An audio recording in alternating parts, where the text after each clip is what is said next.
CMA Inter students, this video is exclusively for you. CMA Inter Strategic Management regular class in the video another. നമ്മൾ ഇന്ന് discuss ചെയ്യാൻ വേണ്ടി പോണത് നിങ്ങൾക്ക് 4 modules ഉണ്ട് CMA Inter SM-നകത്ത് അല്ലേ. Module number 8, module number 9, 10 and 11. ഈ 4 modules നിന്നും ഞാൻ ഏറ്റവും കോംപ്ലിക്കേഷൻ മൊഡ്യൂൾ ഏതാണെന്ന് ഞാൻ ചോദിച്ചു കഴിഞ്ഞാൽ കണ്ണും പൂട്ടി നിങ്ങൾ പറയും മൊഡ്യൂൾ നമ്പർ 10 ആണെന്നുള്ളത്.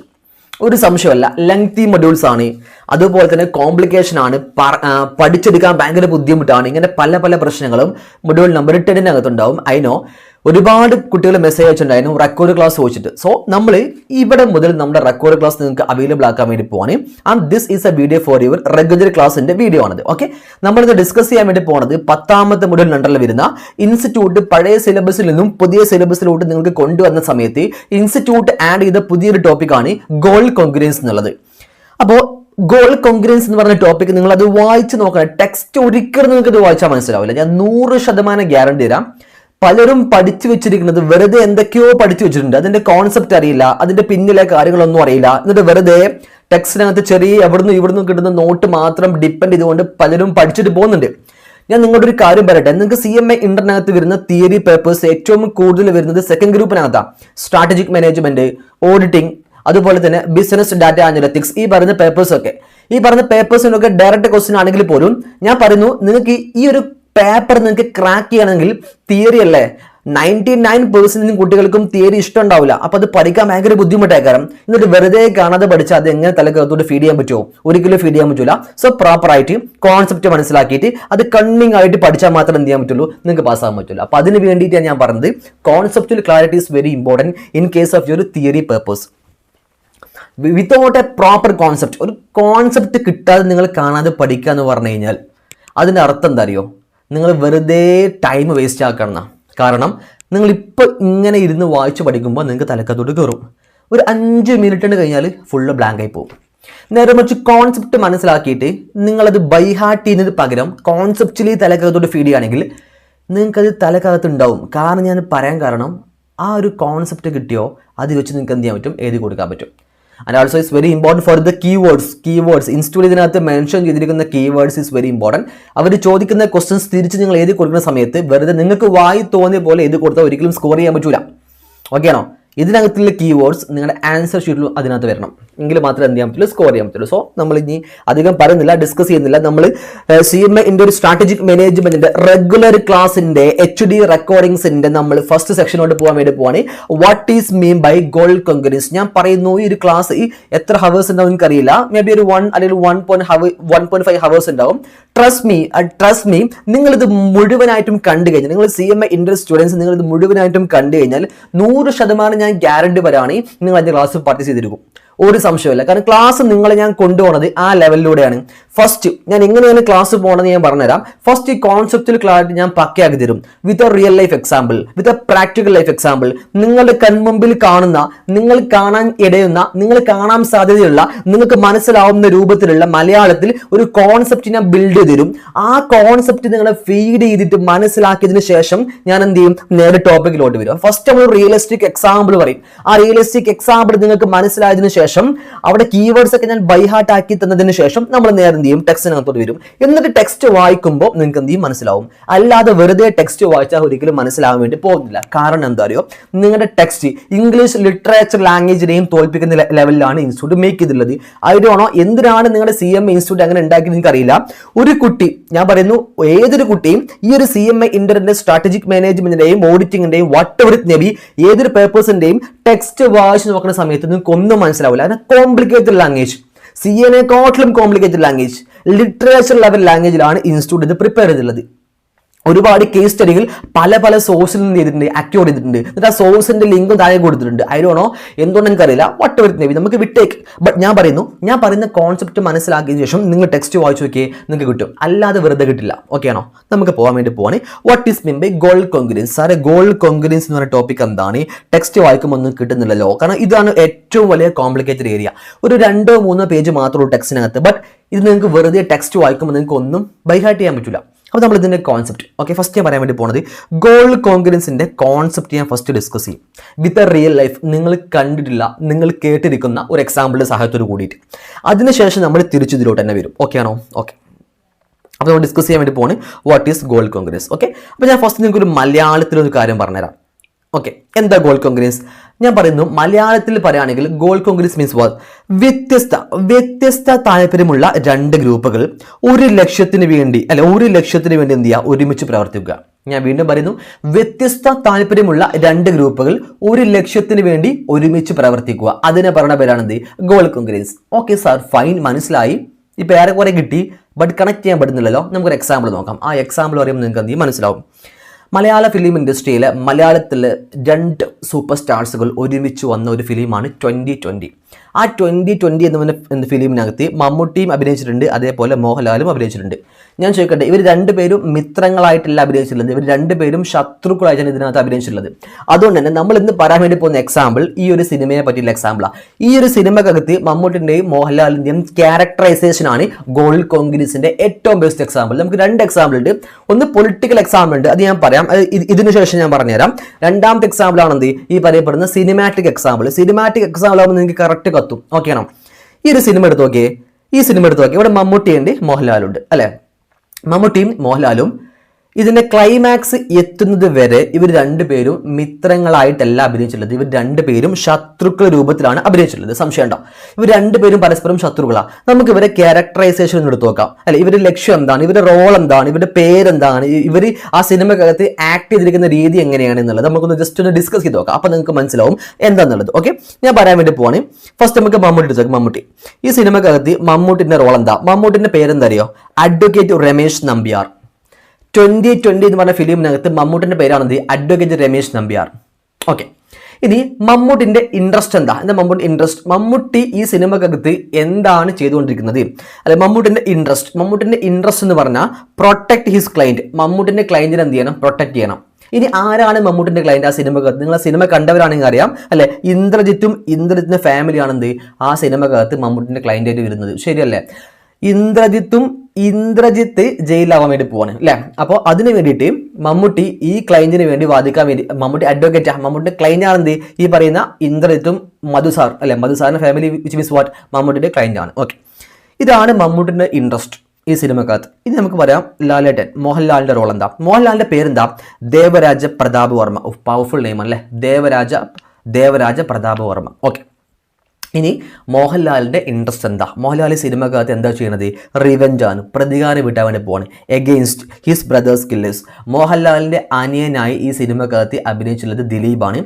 ആ ദിലീപിനെ കൊന്നവരാണ് ഈ പറയുന്ന മമ്മൂട്ടി പ്രൊട്ടക്ട് ചെയ്യാൻ വേണ്ടി നോക്കുന്ന ആ മധുസാറിന്റെ ഫാമിലി അല്ലെ അപ്പോൾ മോഹൻലാൽ സിനിമക്കകത്ത് റിവെഞ്ച് ചെയ്യാൻ വേണ്ടി പോവാണ് പ്രതികാരം വിട്ടാൻ വേണ്ടി പോവാണ് തൻ്റെ ബ്രദേഴ്സിനെ കൊന്നവരോടുള്ള പ്രതികാരമാണ് മോഹൻലാൽ ഇതിനകത്ത് ചെയ്യാൻ വേണ്ടി പോണത് അപ്പോൾ നോക്കി മമ്മൂട്ടി സംരക്ഷിക്കാൻ നോക്കുന്ന ഒരു ഫാമിലി ഓക്കെ ആ സെയിം ഫാമിലിയെ കൊല്ലാൻ വേണ്ടി നിൽക്കുന്ന മോഹൻലാൽ ഇവർ രണ്ടുപേരും ഓപ്പോസിറ്റ് ക്യാരക്ടറാണ് ശരിയല്ലേ അങ്ങനെ പറയുകയാണെങ്കിൽ ഓക്കെ ഇവർ രണ്ടുപേരും ഡിഫറെന്റ് ഇൻട്രസ്റ്റഡ് ഗ്രൂപ്പിലാണ് എന്താ അങ്ങനെ പറയാൻ കാരണം ഞാൻ പറയാൻ വേണ്ടി പോണേ മമ്മൂട്ടി ആവട്ടെ മോഹൻലാൽ ആവട്ടെ ഇവർ രണ്ടുപേരും എന്താണ് ഡിഫറെന്റ് ഇൻട്രസ്റ്റ് ഗ്രൂപ്പ് എന്താ ഡിഫറെന്റ് ഇൻട്രസ്റ്റഡ് ഗ്രൂപ്പ് എന്ന് പറഞ്ഞാൽ ഇവർ രണ്ടുപേർക്കും രണ്ട് ലക്ഷ്യമാണ് അല്ലെ ഇവർ രണ്ടുപേർക്കും രണ്ട് ഇൻട്രസ്റ്റ് ആണ് അല്ലെ മമ്മൂട്ടിന്റെ ഇൻട്രസ്റ്റ് എന്താ നമ്മൾ ഓൾറെഡി എന്ത് ചെയ്തു പറഞ്ഞു എന്താ പ്രൊട്ടക്ട് ഫാമിലി ആ ഫാമിലി എന്ത് ചെയ്യാനും പ്രൊട്ടക്ട് ചെയ്യണം ഇതാണ് അതിനകത്ത് മമ്മൂട്ടിയുടെ ഇൻട്രസ്റ്റ് ഇനി മോഹൻലാലിന്റെ ഇൻട്രസ്റ്റ് എന്താ റിവെഞ്ച് ആണ് മോഹൻലാലിന്റെ ഇൻട്രസ്റ്റ് എന്ന് പറഞ്ഞു കഴിഞ്ഞാൽ അല്ലെ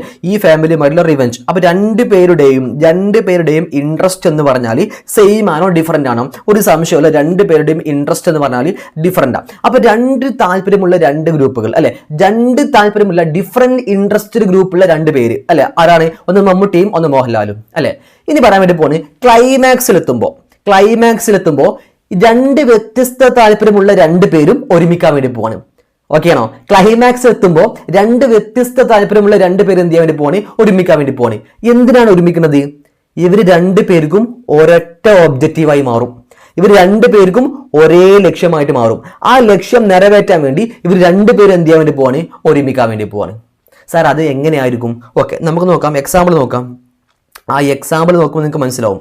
ഇനി നോക്കട്ടെ, ഇനി ക്ലൈമാക്സിൽ എത്തുന്ന സമയത്ത് ഇവർക്ക് കോമൺ ഗോളായിട്ട് മാറും. എന്താ ഇവരുടെ കോമൺ ഗോൾ? ഓക്കെ, ഞാൻ എന്താ പറഞ്ഞത്, ഈ ഒരു എക്സാമ്പിൾ ഞാൻ പറഞ്ഞ എക്സാമ്പിളിനകത്ത് മമ്മൂട്ടിൻ്റെയും മോഹൻലാലിൻ്റെയും റോള് പറഞ്ഞല്ലേ. ഓക്കെ, ക്ലൈമാക്സിൽ എത്തുമ്പോൾ മമ്മൂട്ടിൻ്റെയും മോഹൻലാലിൻ്റെയും റോള് ഒന്നായിട്ട് മാറും. എന്താ, മോഹൻലാലിൻ്റെ റോള് നമുക്ക് ഓൾറെഡി അറിയാം. എന്താ, തൻ്റെ അനിയനെ കൊന്നവനെ എന്ത് ചെയ്യണം, തൻ്റെ അനിയനായിട്ട് സിനിമക്കകത്ത് അഭിനയിച്ച ദിലീപാണ്. ദിലീപിനെ കൊന്ന ആ ഫാമിലിക്ക് അഗെയിൻസ്റ്റ് ആയി വരുന്ന റിവെഞ്ച് ആണ് മോഹൻലാലിൻ്റെ, അല്ലേ? Revenge and justice for his brother. Revenge എടുക്കും വേണം, തൻ്റെ ബ്രദറിന് നീതി കിട്ടും വേണം. ഇതാണ് ഇതിൽ മോഹൻലാലിന് ക്ലൈമാക്സിൽ ചെയ്യാൻ വേണ്ടി പോണത്, അല്ലേ? ഓക്കെ, ഇനി എങ്ങനെയാണ് മമ്മൂട്ടിൻ്റെ ക്യാരക്ടർ സെയിം ആയിട്ട് വരുന്നത്? നമുക്കറിയാം, ക്ലൈമാക്സ് കണ്ടവർക്കറിയാം, മമ്മൂട്ടിൻ്റെ അനിയത്തിയാണ് ആര്? ഈ ഭാവന, അല്ലെ? അതിനകത്ത് അഭിനയിച്ചത് ഭാവനയാണ്.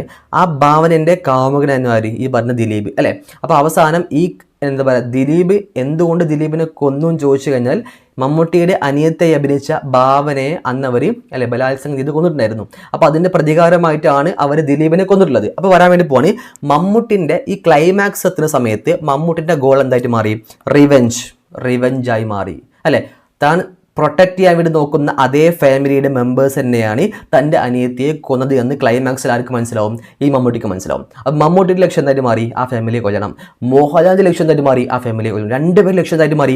കോമൺ ഒബ്ജക്റ്റീവ് ആയിട്ട് മാറിയില്ല. അത് പറഞ്ഞത് revenge and justice for his sister. ഇതാണ് മമ്മൂട്ടിൻ്റെ ലക്ഷ്യം. And revenge and justice for his brother, ഇതാണ് മോഹൻലാലിൻ്റെ ലക്ഷ്യം. അപ്പോൾ ക്ലൈമാക്സിൽ എത്തുമ്പോൾ ഇവർ രണ്ടുപേർക്കും ഒരു ഒബ്ജക്റ്റീവായി, ഈ ഫാമിലിയെ തകർക്കണം. അപ്പോൾ അതിന് വേണ്ടിയിട്ട് അല്ലേ എന്ത് ചെയ്തു? മോഹൻലാലും മമ്മൂട്ടി എന്തായി? ഒന്നായി.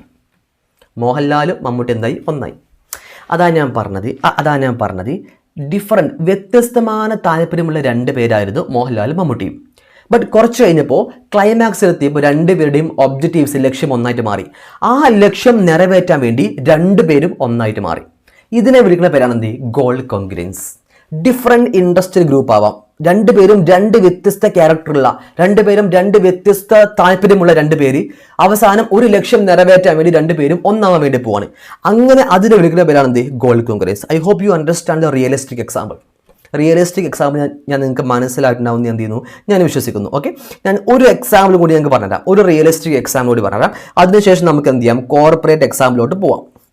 ഓക്കെ, അതിനുശേഷം നമുക്ക് കമ്പനി വൈസ് എക്സാമ്പിൾ പോവാം. നമുക്ക് പഠിക്കാനുള്ളത് കമ്പനി വൈസ് എക്സാമ്പിൾ, ബട്ട് നേരിട്ട് കമ്പനി എക്സാമ്പിൾ പോകുമ്പോൾ നിങ്ങൾക്ക് എന്ത് ചെയ്യില്ല, മനസ്സിലാവില്ല. ഓക്കെ, ഒരു എക്സാമ്പിൾ കൂടി. ഓക്കെ, നമ്മുടെ കേരളത്തിലുള്ള രാഷ്ട്രീയ പാർട്ടികൾ ഏതൊക്കെയാണ്? UDF ഉണ്ട്, അല്ലേ?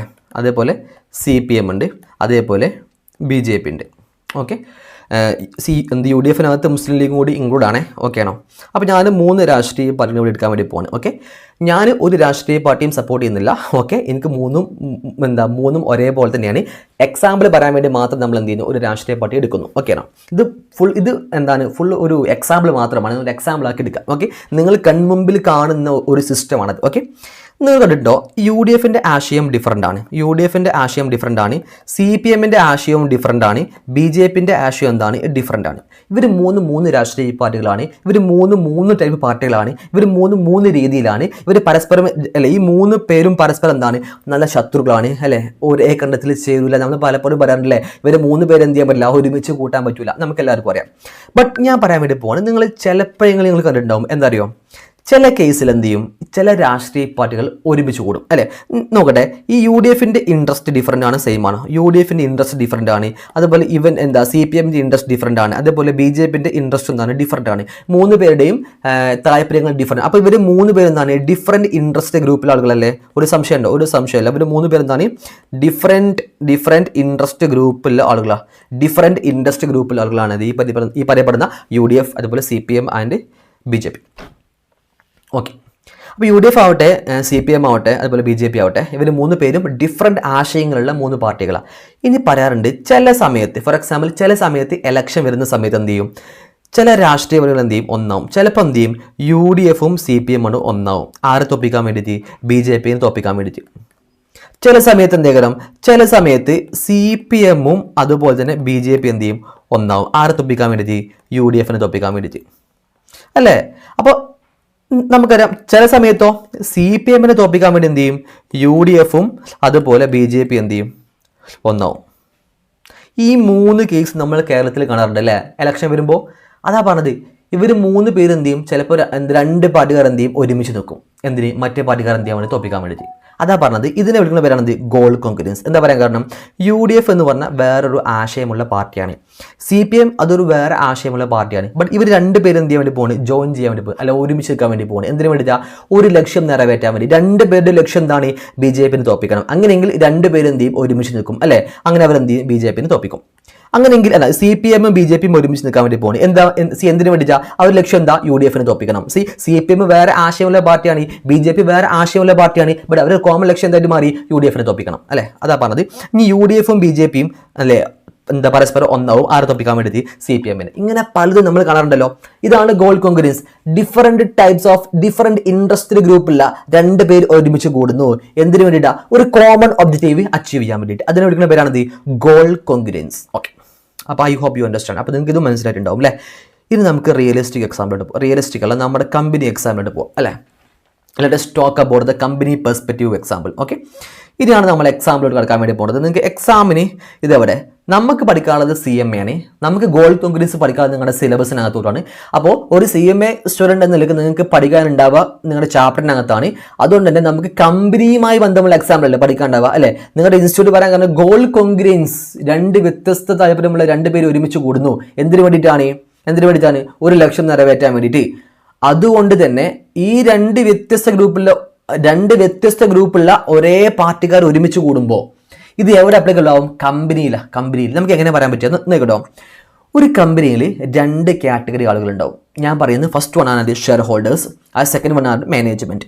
നിങ്ങൾ ഫസ്റ്റ് മനസ്സിലാക്കുക, ഷെയർ ഹോൾഡേഴ്സ് എന്ന് പറഞ്ഞാൽ ആരാണ്. ഫസ്റ്റ് ബേസിക് വേണം, നമ്മൾ റെഗുലർ ക്ലാസ് ഡീറ്റെയിൽഡ് ആയിട്ട് പോകുന്നത്. ഓക്കെ, ഷെയർ ഹോൾഡേഴ്സ് എന്ന് പറഞ്ഞു കഴിഞ്ഞാൽ ആരാണ് ഒരു കമ്പനിയുടെ ഷെയർ പർച്ചേസ് ചെയ്തിട്ടുള്ളത്, അവരാണ് shareholders. Shareholders are the real owners of the company. മനസ്സിലാവുന്നുണ്ടോ? ഷെയർ ഹോൾഡേഴ്സ് ആണ് കമ്പനിയുടെ ഓണേഴ്സ്, അല്ലാതെ മാനേജ്മെന്റ് ഓണേഴ്സ് ആണോ? അല്ല. അപ്പോൾ ഒരു കമ്പനിയിൽ ഒരുപാട് ഷെയർ ഹോൾഡേഴ്സ് ഉണ്ട്. ഇപ്പോൾ ഫോർ എക്സാമ്പിൾ ഞാൻ പൈസ കൊടുത്തിട്ട് ഒരു കമ്പനിയുടെ ഷെയർ വാങ്ങിയിട്ടുണ്ടെങ്കിൽ I am the shareholder of the company. ഞാൻ ആ കമ്പനിയുടെ ഷെയർ ഹോൾഡറാണ്. എനിക്ക് ആ കമ്പനിയിൽ പാർട്ടിസിപ്പേറ്റ് ചെയ്യാൻ പറ്റും അല്ലേ. ഞാൻ ആ കമ്പനിയുടെ റിയലിസ്റ്റിക് ഓണറാണ്. ഞാൻ ആ കമ്പനിയുടെ എന്താണ് ഓണറാണ്. ആ കമ്പനിയുടെ ഓണറായ നിലയ്ക്ക് ആ കമ്പനിയുടെ ഷെയർ ഹോൾഡറായ എൻ്റെ ലക്ഷ്യം എന്തൊക്കെയാണ്, എൻ്റെ ഇൻട്രസ്റ്റ്, എൻ്റെ താല്പര്യങ്ങൾ എന്തൊക്കെയാണ്. First one, increase dividend. എനിക്ക് ഡിവിഡൻഡ് എന്ത് ചെയ്യണം, കൂടുതൽ കിട്ടണം. അതേപോലെ എൻ്റെ കമ്പനിയുടെ ഷെയറിൻ്റെ പ്രൈസ് എന്ത് ചെയ്യണം, കൂടണം. ഇതല്ലേ എൻ്റെ ലക്ഷ്യം. ഷെയർ ഹോൾഡറായ എൻ്റെ ലക്ഷ്യം എന്തിന്, ഞാൻ എന്തിനാണ് ആ കമ്പനിയുടെ ഷെയർ പൈസ കൊടുത്ത് വാങ്ങിയിട്ടുള്ളത്, രണ്ട് ലക്ഷ്യം മാത്രം. ഒന്ന്, അതിൻ്റെ ഷെയർ പ്രൈസ് കൂടണം. രണ്ട്, അതിൻ്റെ ഡിവിഡൻഡ് കൂടണം അല്ലേ. എനിക്ക് ഡിവിഡൻഡ് കൂടിയാൽ മാത്രം എന്ത് കൂടുള്ളൂ, എനിക്ക് എൻ്റെ റിട്ടേൺസ് കൂടുള്ളൂ. ഓക്കെ ആണോ? എൻ്റെ ലക്ഷ്യം എന്താ, എനിക്ക് വർഷം കിട്ടുന്ന ഡിവിഡൻഡ് എന്ത് ചെയ്യണം, നല്ല രീതിയിൽ കൂടുതൽ കിട്ടണം. ഇതാണ് എൻ്റെ ലക്ഷ്യം. ഓക്കെ, ഇനി ഞാൻ പറയാൻ വേണ്ടി പോവാണ്. ഇനി മാനേജ്മെന്റ്. ആരാണ് ഈ മാനേജ്മെന്റ്? നോക്കി, ഒരു കമ്പനിക്ക് 1 ലക്ഷം ഷെയർ ഹോൾഡേഴ്സ് ഉണ്ടാവും. ഞാൻ ചോദിക്കട്ടെ, ഈ 1 ലക്ഷം ഷെയർ ഹോൾഡേഴ്സിനും ഈ കമ്പനി നോക്കി നടത്താൻ പറ്റുമോ? ഇല്ല. അപ്പോൾ എന്താ ചെയ്യുക, ഈ 1 ലക്ഷം ഷെയർ ഹോൾഡേഴ്സും ഒരു മീറ്റിംഗ് കൂടി, ഒരു AGM കൂടും അല്ലെ, ആനുവൽ ജനറൽ മീറ്റിംഗ് കൂടും. AGM കൂടിയിട്ട് അവർ എന്ത് ചെയ്യും, കുറച്ച് പേരെ അപ്പോയിന്റ് ചെയ്യും കമ്പനിയിൽ അല്ലെ. കുറച്ച് പേരെ എന്ത് അപ്പോയിന്റ് ചെയ്യും, മാനേജറായിട്ട് അപ്പോയിന്റ് ചെയ്യും. ഫോർ എക്സാമ്പിൾ നമ്മുടെ ഭാഷയിൽ പറഞ്ഞാൽ ബോർഡ് ഓഫ് ഡയറക്ടേഴ്സ് അല്ല, board of directors BOD create ചെയ്യും. Board of directors for example board of directors ഒരു 10 പേര് 15 പേര് എന്ത് ചെയ്തു, അവർ മാനേജ്മെന്റ് ആക്കി അപ്പോയിന്റ് ചെയ്തു. ഇനി ഈ മാനേജ്മെന്റിനെ വിളിക്കുന്ന മറ്റൊരു പേരാണ് ഏജന്റ്. മറക്കരുത്, ഇതിന്റെ മറ്റൊരു പേരാണ് ഏജന്റ്. നമുക്കിനി കുറച്ച് നമുക്ക് എന്ത് പഠിക്കാണ്ട്, ഏജന്റ് തിയറി പഠിക്കാണ്ട്. അപ്പൊ എന്ത് ചെയ്ത് മറന്നു പോകരുത്. ഓക്കെ, അപ്പൊ ഈ മാനേജ്മെന്റിനെ അപ്പോയിന്റ് ചെയ്യും. ഞാൻ പറയട്ടെ, ഈ മാനേജ്മെന്റിന്റെ ഇൻട്രസ്റ്റ് എന്താ? ഞാൻ പറയുന്നു ഇൻട്രസ്റ്റ് മീൻസ് താല്പര്യം. ഷെയർ ഹോൾഡേഴ്സിന് താല്പര്യം എന്താ, ഡിവിഡൻഡ് കൂടണം, ആ കമ്പനിയുടെ ഷെയറിന്റെ പ്രൈസ് കൂടണം. ഇതൊക്കെയാണ് ആരുടെ താല്പര്യം, ഷെയർ ഹോൾഡേഴ്സിന് താല്പര്യം. ഓക്കെ, അപ്പോൾ ഇതൊരു കാറ്റഗറി ആളുകളാണ് കമ്പനിക്കകത്തുള്ളത്. ഇനി രണ്ടാമത്തെ കാറ്റഗറിയാണ് ആര്, മാനേജ്മെന്റ്. ഇനി മാനേജ്മെന്റിന്റെ ഇൻട്രസ്റ്റ് എന്താ? മാനേജ്മെന്റിന്റെ ഇൻട്രസ്റ്റ് എന്ന് പറഞ്ഞാൽ മാനേജ്മെന്റിന് മാസം അവർക്ക് എന്താ കിട്ടുക, അവർക്ക് ഡിവിഡൻഡ് കിട്ടുന്നുണ്ടോ? ഒരിക്കലുമില്ല. Management means share holders appoint ചെയ്ത ഒരു എംപ്ലോയി ആണ് ആര്, ഈ കമ്പനി മാനേജ്മെന്റ്. മാനേജ്മെന്റിന് മാസം എന്ത് കിട്ടുന്നുണ്ടാവും, റെമ്യൂണറേഷൻ കിട്ടുന്നുണ്ടാവും, സാലറി കിട്ടുന്നുണ്ടാവും അല്ലേ. അപ്പൊ സ്വാഭാവികമായിട്ടും ഒരു കമ്പനിയിൽ മാനേജ്മെന്റിന്റെ ആഗ്രഹം എന്തേക്കരം, മാസം അല്ലെങ്കിൽ ഓരോ വർഷവും എന്റെ സാലറി എന്ത് ചെയ്യണം, കൂടണം. ടു ഇൻക്രിമെന്റ് അല്ലെ, ഇൻക്രീസ് ചെയ്യണം. എന്ത് ഇൻക്രീസ് ചെയ്യണം, സാലറി. എനിക്ക് കിട്ടുന്ന സാലറി റെമ്യൂണറേഷൻ എന്ത് ചെയ്യണം, ഇൻക്രീസ് ചെയ്യണം. So increase the remuneration. ഇതാണ് ആരുടെ ലക്ഷ്യം എന്ന് പറഞ്ഞാൽ മാനേജ്മെന്റിന്റെ. അപ്പൊ ഞാൻ ചോദിക്കട്ടെ, ഷെയർ ഹോൾഡേഴ്സും മാനേജ്മെന്റും ഒരു കമ്പനിയിൽ രണ്ട് ഡിഫറെന്റ് ഇൻട്രസ്റ്റ് ഗ്രൂപ്പ് അല്ലേ? യെസ് സർ ആണ്. കാരണം എന്താ, ഷെയർ ഹോൾഡേഴ്സിന്റെ ലക്ഷ്യം വേറെയാണോ? അതേ, വേറെയാണ്. മമ്മൂട്ടിയുടെയും മോഹൻലാലിനെയും പറഞ്ഞ പോലെ മമ്മൂട്ടിന്റെ ലക്ഷ്യം വേറെ ലക്ഷ്യമാണ്. അതെ. മോഹൻലാലിന്റെ ലക്ഷ്യം വേറെ ലക്ഷ്യമാണ്. അതെ. നമ്മൾ BJPന്റെ UDF അല്ലെങ്കിൽ CPMന്റെയും BJPന്റെയും പറഞ്ഞില്ലേ, രണ്ടുപേരുടെയും അല്ലെ ഓരോ പാർട്ടികളുടെ ലക്ഷ്യം എന്താണ്, വേറെയാണ്. അതേപോലെ ഒരു കമ്പനിയുടെ ഷെയർ ഹോൾഡേഴ്സിന്റെ ലക്ഷ്യം എന്താണ്, വേറെയാണ്. ഒരു കമ്പനിയുടെ മാനേജ്മെന്റ് ലക്ഷ്യം എന്താണ്, അത് വേറെയാണ്. അപ്പോൾ ഷെയർ ഹോൾഡേഴ്സിന്റെ ഇൻട്രസ്റ്റ് വേറെയാണ്, മാനേജ്മെന്റിന്റെ ഇൻട്രസ്റ്റ് വേറെയാണ്. ഷെയർ ഹോൾഡേഴ്സിന്റെ ഇൻട്രസ്റ്റ് മീൻസ് ഡിവിഡൻഡ് കൂടണം. അതുപോലെ മാനേജ്മെന്റ് ഇൻട്രസ്റ്റ് മീൻസ് വാട്ട്, മാനേജ്മെന്റിന് മാസം എന്ത് കിട്ടണം, റെമ്യൂണറേഷൻ കിട്ടണം. ഇതാണ് മാനേജ്മെന്റിന്റെ interest. Okay sir, fine. Okay, ഇവർ രണ്ടുപേരുടെയും ഇൻട്രസ്റ്റ് എന്താണ്, ഡിഫറെൻ്റ് ആണ്. നമ്മൾ പഠിച്ചു അല്ലെ, ഡിഫറെൻറ്റ്. ഇവർ രണ്ടുപേരും എന്താണ്, ഡിഫറെൻറ്റ് ഇൻട്രസ്റ്റഡ് ഗ്രൂപ്പാണ്. ഒരു കമ്പനിക്കകത്ത് വരുന്ന ഡിഫറെൻറ്റ് ഇൻട്രസ്റ്റഡ് ഗ്രൂപ്പാണ് ആര്, ഒന്ന് ഷെയർ ഹോൾഡേഴ്സും ഒന്ന് മാനേജ്മെൻറ്റും. ഓക്കെ, ഇത് നമ്മളതാ പറഞ്ഞത്, ഈ രണ്ട് ഡിഫറെൻറ്റ് ഇൻട്രസ്റ്റഡ് ഗ്രൂപ്പായ രണ്ട് പേരും ഒരു ലക്ഷ്യം നിറവേറ്റാൻ വേണ്ടി ഇവർ രണ്ടുപേരും എന്ത് ചെയ്യാൻ വേണ്ടി പോവാണ്, ഒരുമിച്ച് നിൽക്കാൻ വേണ്ടി പോവാണ്. അതാണ് ഗോൾ കോൺഗ്രൻസ്. ഓക്കെ ആണോ? അതെങ്ങനെ സാർ നോക്കി ഞാൻ പറഞ്ഞുതരാം. ഓക്കെ, ഇനി ഞാൻ പറഞ്ഞു ശരിക്കും നോക്കട്ടോ. Management and shareholders are two different interested groups. ഇവർ രണ്ടുപേരും എന്താണ്, രണ്ട് ഡിഫറെൻറ്റ് ഇൻട്രസ്റ്റഡ് ഗ്രൂപ്പ്സ് ആണ്. Whose interest are different. അവർ രണ്ടുപേരുടെയും ലക്ഷ്യം എന്താണ്, ഡിഫറെൻ്റ് ആണ്. Okay, for a common purpose. ഇനി ഒരു കോമൺ ലക്ഷ്യം നിറവേറ്റാൻ വേണ്ടിയിട്ട് ദേ കോയിൻസൈഡ്. ഇവർ രണ്ടുപേരും എന്ത് ചെയ്യാൻ വേണ്ടി പോവാണ്, ഒരുമിച്ച് വരുന്നു, ഒരുമിച്ച് നിൽക്കാൻ വേണ്ടി പോവാണ്. ഓക്കെ ആണോ? അപ്പോൾ ഒരു കോമൺ ലക്ഷ്യം നിറവേറ്റാൻ വേണ്ടിയിട്ട് ഈ പറയപ്പെടുന്ന മാനേജ്മെന്റും ഈ പറയപ്പെടുന്ന പറയപ്പെടുന്ന ആരാണ്, അപ്പോൾ ഒന്ന് മാനേജ്മെന്റ് ആണ്, മറ്റാരാണ്, മറ്റേത് ഈ പറയപ്പെടുന്ന ആരാണ്, അല്ല ഷെയർ ഹോൾഡർ ആണ്. അപ്പോൾ ഈ പറയപ്പെടുന്ന ഷെയർ ഹോൾഡറും അല്ലെങ്കിൽ ഈ പറയപ്പെടുന്ന മാനേജ്മെന്റ് എന്ത് ചെയ്യാൻ വേണ്ടി പോവാണ്, ഒരുമിച്ച് നിൽക്കാൻ വേണ്ടി പോവാണ്. ഓക്കെ, അപ്പോൾ അതെന്തായിരിക്കും, അതാണ് നമ്മളിവിടെ ഡിസ്കസ് ചെയ്യാൻ വേണ്ടി പോകുന്നത് അല്ലേ. അപ്പോൾ ഒരു ലക്ഷ്യം നിറവേറ്റാൻ വേണ്ടിയിട്ട് ഒരു കമ്പനിയുടെ മാനേജ്മെന്റും ഒരു കമ്പനിയുടെ ഷെയർ ഹോൾഡറും എന്ത് ചെയ്യാൻ വേണ്ടി പോവാണ്, ഒരുമിച്ച് നിൽക്കാൻ വേണ്ടി പോവാണ്. ഓക്കെ, ഇന്ന് കേട്ടോ എങ്ങനെയാണ് ഇവർ രണ്ടുപേരും ഒരുമിച്ച് നിൽക്കുക, അതാണ് നമുക്ക് സംശയം അല്ലേ. Shareholders wants to increase the dividend. Share ഹോൾഡേഴ്സിന് എന്താ വേണ്ടത്, ഡിവിഡൻഡ് എന്ത് ചെയ്യണം, കൂടണം. ഇതാണ് ആരുടെ ലക്ഷ്യം, ഷെയർ ഹോൾഡേഴ്സിന് എന്താ ലക്ഷ്യം, ഒരു സംശയമല്ല. ഓക്കെ, ഞാൻ നിങ്ങൾക്കൊരു വൈറ്റ് പേപ്പറിലാക്കി തരാം. ഓക്കെ, അപ്പോൾ നിങ്ങൾക്ക് കറക്റ്റായിട്ട് എന്ത് ചെയ്യും, മനസ്സിലാക്കാൻ പറ്റും. ശരി ഒന്ന് കേട്ടോ. ഇവർ രണ്ടുപേരും ഒരുമിച്ച് നിൽക്കുക എന്ന് പറഞ്ഞാൽ എന്താണ്, എങ്ങനെയാണ് ഇവർ രണ്ടുപേരും ഒരുമിച്ച് നിൽക്കുക എന്നുള്ളത്. ഓക്കെ, നമുക്ക് ഡിസ്കസ് ചെയ്യാൻ വേണ്ടി പോവാണ്. ഓക്കെ, അപ്പോൾ ഞാൻ പറഞ്ഞു ഒരു കമ്പനിയിലെ രണ്ട് ഡിഫറെൻറ്റ് ഗ്രൂപ്പ്സ് എന്തൊക്കെയാണ്. First one share holder. അപ്പോൾ ശരിക്കും നോക്കുക, ഫസ്റ്റ് വൺ ആണത് share holder. Okay, second one ആണത് മാനേജ്മെൻറ്റ്. Okay, management. ഇനി ഞാൻ ഇങ്ങനെ ഒരു ഗ്രാഫ് ഇങ്ങനെ പോകണം കേട്ടോ. ഷെയർ ഹോൾഡേഴ്സിൻ്റെ ലക്ഷ്യം എന്താണ്, ഞാൻ പറഞ്ഞു ഷെയർ ഹോൾഡേഴ്സിൻ്റെ ഇൻട്രസ്റ്റ് എന്താണ്. ഞാൻ പറയുന്നു ഷെയർ ഹോൾഡേഴ്സിന് വൺ ഓഫ് ദ ഇൻട്രസ്റ്റ് ആണത് ഡിവിഡൻഡ് കൂടണം അല്ലെ, എനിക്ക് ഡിവിഡൻഡ് എന്ത് ചെയ്യണം, കൂടണം. ഇതാണ് ഷെയർ ഹോൾഡേഴ്സിൻ്റെ ഇൻട്രസ്റ്റ്. സംശയം ഉണ്ടോ? ഇല്ല സാർ, ഒരു സംശയമല്ല. ഓക്കെ, ഇനി ഞാൻ ചോദിക്കട്ടെ, ഒരു കമ്പനീൻ്റെ ഡിവിഡൻഡ് കൂടണമെന്നുണ്ടെങ്കിൽ ആ കമ്പനിക്ക് എന്ത് കൂടിയാൽ മാത്രമേ ഷെയർ ഹോൾഡേഴ്സിന് ഡിവിഡൻഡ് കൂട്ടി കിട്ടുള്ളൂ? ഒരു കമ്പനീൻ്റെ പ്രോഫിറ്റ് കൂടിയാൽ മാത്രമേ ആ കമ്പനിക്ക് ആ ഷെയർ ഹോൾഡേഴ്സിന് എന്ത് കൂട്ടി കിട്ടുള്ളൂ, ഈ പറയുന്ന ഡിവിഡൻഡ് കൂട്ടി കിട്ടുള്ളൂ. അപ്പോൾ അൾട്ടിമേറ്റ്ലി ഷെയർ ഹോൾഡേഴ്സിന് ലക്ഷ്യം എന്തായിട്ട് മാറും, പ്രോഫിറ്റ് കൂടണം എന്നാണോ പറയുക, കുറയ്ക്കണം എന്നാണോ പറയുക? ഷെയർ ഹോൾഡേഴ്സിന് ലക്ഷ്യം എന്തായിട്ട് മാറിടാ, ഡിവിഡൻഡ് കൂടിയാൽ മാത്രമേ ഞങ്ങൾക്ക് പ്രോഫിറ്റ് കൂടിയാൽ മാത്രമേ ഷെയർ ഹോൾഡേഴ്സിന് വർഷം കിട്ടുന്ന ഡിവിഡൻഡ് കൂടുതൽ കിട്ടുള്ളൂ. അപ്പോൾ ഷെയർ ഹോൾഡേഴ്സിന് ലക്ഷ്യം എന്തായിട്ട് മാറി, പ്രോഫിറ്റ് കൂടണം. കാരണം പ്രോഫിറ്റ് കൂടിയാൽ മാത്രമേ ഷെയർ ഹോൾഡറായ ഞങ്ങൾക്ക് എന്ത് കൂടി കിട്ടുള്ളൂ, ഡിവിഡൻഡ് കൂട്ടി കിട്ടുള്ളൂ. അപ്പോൾ ഷെയർ ഹോൾഡേഴ്സിന് ലക്ഷ്യം അൾട്ടിമേറ്റായിട്ട് എന്തായിട്ട് മാറി, കമ്പനിയുടെ പ്രോഫിറ്റ് എന്ത് ചെയ്യണം, കൂടണം. ശരിയായിരുന്നോ? ഓക്കെ, കാരണം എന്തല്ലോ, ഡിവിഡൻഡ് കൊടുക്കുക പ്രോഫിറ്റ് കൂടുന്നതനുസരിച്ചാണ്. പ്രോഫിറ്റ് കൂടുമ്പോൾ കുറച്ച് അധികം ഡിവിഡൻഡ് കൊടുക്കും അല്ലേ, പ്രോഫിറ്റ് കുറഞ്ഞാലോ ഡിവിഡൻഡ് കുറയും. ഓക്കെ, അത് നിങ്ങൾ ഓൾറെഡി പഠിച്ചിട്ടുണ്ടാവും. ഓക്കെ സാർ, ഇതിൻ്റെ മാനേജ്മെൻറ്റിൻ്റെ ലക്ഷ്യം എന്താ? മാനേജ്മെൻറ്റിൻ്റെ ലക്ഷ്യമാണ് എന്തറിയോ, അവർക്ക് റെമ്യൂണറേഷൻ കൂടണം. മാനേജ്മെൻറ്റിൻ്റെ ലക്ഷ്യമാണെന്ത്, അവർക്ക് മാസം കിട്ടുന്ന സാലറി. റെമ്യൂണറേഷൻ മീൻസ് ഞാൻ ബ്രാക്കറ്റ് കൊടുക്കുന്നത് എന്താണ്, അവർക്ക് കിട്ടുന്ന സാലറി അല്ലെ, മാസം അവർക്ക് കിട്ടുന്ന സാലറി എന്ത് ചെയ്യണം, കൂടണം. അപ്പോൾ മാനേജ്മെൻറ്റ് ലക്ഷ്യം എന്താണ്, സാലറി കൂടണം. ഇതാണ് മാനേജ്മെൻറ്റിൻ്റെ ഇൻട്രസ്റ്റ് അല്ലേ. അപ്പോൾ മാനേജ്മെൻറ്റ് ഇൻട്രസ്റ്റ് എന്താണ്, സാലറി കൂടണം. ഓക്കെ, ഇനി ഞാൻ പറയട്ടെ മക്കളെ, അവിടെ ഒരു മാനേജർക്ക് എപ്പോഴാണ് സാലറി കൂട്ടി കൊടുക്കുക? ഒരു ഷെയർ ഹോൾഡർ മാനേജർക്ക് എപ്പോഴാണ് സാലറി കൂട്ടി കൊടുക്കുക? ആ കമ്പനിൻ്റെ പ്രോഫിറ്റ് ആ കമ്പനിക്ക് നല്ല പ്രോഫിറ്റ് കിട്ടുന്നുണ്ടെങ്കിൽ ആ ഷെയർ ഹോൾഡേഴ്സിന് എന്ത് ചെയ്യും, സാലറി കൂട്ടി കൊടുക്കും. പ്രോഫിറ്റ് കുറവാണെങ്കിൽ ആരെങ്കിലും കൂട്ടി കൊടുക്കുമോ? ഇല്ല. അപ്പോൾ അൾട്ടിമേറ്റ്ലി ആ മാനേജ്മെന്റിന്റെ ലക്ഷ്യം എന്തെന്നായിരിക്കും, ഞങ്ങൾക്ക് സാലറി കൂട്ടി കിട്ടണമെന്നുണ്ടെങ്കിൽ കമ്പനിക്ക് എന്ത് കൂടണം, പ്രോഫിറ്റ് കൂടണ്ടേ, പ്രോഫിറ്റ് കൂടണം അല്ലെ. പ്രോഫിറ്റ് കൂടിയാൽ മാത്രമേ ഞങ്ങൾക്ക് എന്ത് കൂട്ടി കിട്ടുള്ളൂ, സാലറി ഷെയർ ഹോൾഡേഴ്സ് കൂട്ടി തരുള്ളൂ. അപ്പോൾ മാനേജ്മെന്റിന്റെ ലക്ഷ്യം അൾട്ടിമേറ്റ് എന്തായിട്ട് മാറി, ഈ പറയുന്ന പ്രോഫിറ്റ് കൂടണം. അതേപോലെ ഷെയർ ഹോൾഡേഴ്സിന്റെ ലക്ഷ്യം അൾട്ടിമേറ്റ് എന്തായിട്ട് മാറി, പ്രോഫിറ്റ് കൂടണം. അപ്പോൾ ഞാൻ ചോദിക്കട്ടെ, ഇവർ രണ്ടുപേരുടെയും ഒബ്ജക്റ്റീവ്സ് എന്തായിട്ട് മാറി, കോമൺ ആയിട്ട് മാറിയില്ലേ, കോമൺ ഒബ്ജക്റ്റീവ് ആയിട്ട് മാറി. എന്താണ് ഇവരുടെ കോമൺ ഒബ്ജക്റ്റീവ് എന്താണ് അല്ലെ? ടു ഇൻക്രീസ് പ്രോഫിറ്റ് എന്ത് ചെയ്യണം? പ്രോഫിറ്റ് കൂടണം. ഷെയർ ഹോൾഡേഴ്സിൻ്റെയും മാനേജ്മെൻറ്റിൻ്റെയും ലക്ഷ്യം കോമൺ ആയിട്ട് മാറി. എന്താണ് അവരുടെ കോമൺ ഒബ്ജക്റ്റീവ് എന്ന് പറഞ്ഞാൽ അല്ലെ? പ്രോഫിറ്റ് കൂടണം. അപ്പോൾ പ്രോഫിറ്റ് കൂടണം എന്ന ലക്ഷ്യത്തിലോട്ട് രണ്ടുപേരും എത്തി അല്ലെ? മാനേജ്മെൻറ്റും എത്തി, അതുപോലെ തന്നെ ഷെയർ ഹോൾഡേഴ്സും എത്തി. ഓക്കെ, ഇനി പറയാൻ വേണ്ടി പോവാണ് ഈ പ്രോഫിറ്റ് കൂടണമെന്നുണ്ടെങ്കിൽ, ഇനി പ്രോഫിറ്റ് കൂടി കഴിഞ്ഞാൽ ആർക്കൊക്കെ അഡ്വാൻറ്റേജാണ്? ഷെയർ ഹോൾഡേഴ്സിനും അഡ്വാൻറ്റേജ് ആണ്, മാനേജ്മെന്റിനും അഡ്വാൻറ്റേജാണ്. അതിന് വേണ്ടിയിട്ട് ആ കമ്പനിയുടെ റിയൽ ഓണേഴ്സ് ആരാണ്? ഷെയർ ഹോൾഡേഴ്സ് അല്ലേ? ഷെയർ ഹോൾഡേഴ്സ് ഒരു പ്ലാൻ കൊണ്ടുവന്നു അല്ലെ? ഷെയർ ഹോൾഡേഴ്സ് എന്ത് ചെയ്തു? ഒരു പ്ലാൻ കൊണ്ടുവന്നു. ഷെയർ ഹോൾഡേഴ്സും മാനേജ്മെന്റിന് എന്ത് ചെയ്യാൻ വേണ്ടി പോവാണ്? ഒരുമിച്ച് നിൽക്കാൻ വേണ്ടി പോവാണ്. എന്താണ് ആ പ്ലാന്? ഷെയർ ഹോൾഡേഴ്സ് ഒരു സ്കീം കൊണ്ടുവന്നു. എന്തറിയോ? ആ സ്കീമാണ് നമ്മൾ ഡിസ്കസ് ചെയ്യാൻ വേണ്ടി പോകുന്നത്. ശരിക്കും നോക്കട്ടോ, ആ സ്കീം എന്താ? ഇതാണ് ന്യൂ സ്കീം. കണ്ടോ? ഷെയർ ഹോൾഡേഴ്സ് കൊണ്ടുവന്ന സ്കീമാണ് എന്ത് ഞാൻ പറയാൻ വേണ്ടി പോകുന്നത്. ഷെയർ ഹോൾഡേഴ്സ് കൊണ്ടുവന്ന ഏറ്റവും നല്ലൊരു കിടിലം സ്കീം നോക്കട്ടോ. ആ സ്കീം നോക്കോ. Share holders introduce management remuneration policy. Share holders ചെയ്തു മാനേജ്മെന്റിന് റെമ്യൂണറേഷൻ പോളിസി കൊണ്ടുവന്നു. എന്താ remuneration policy?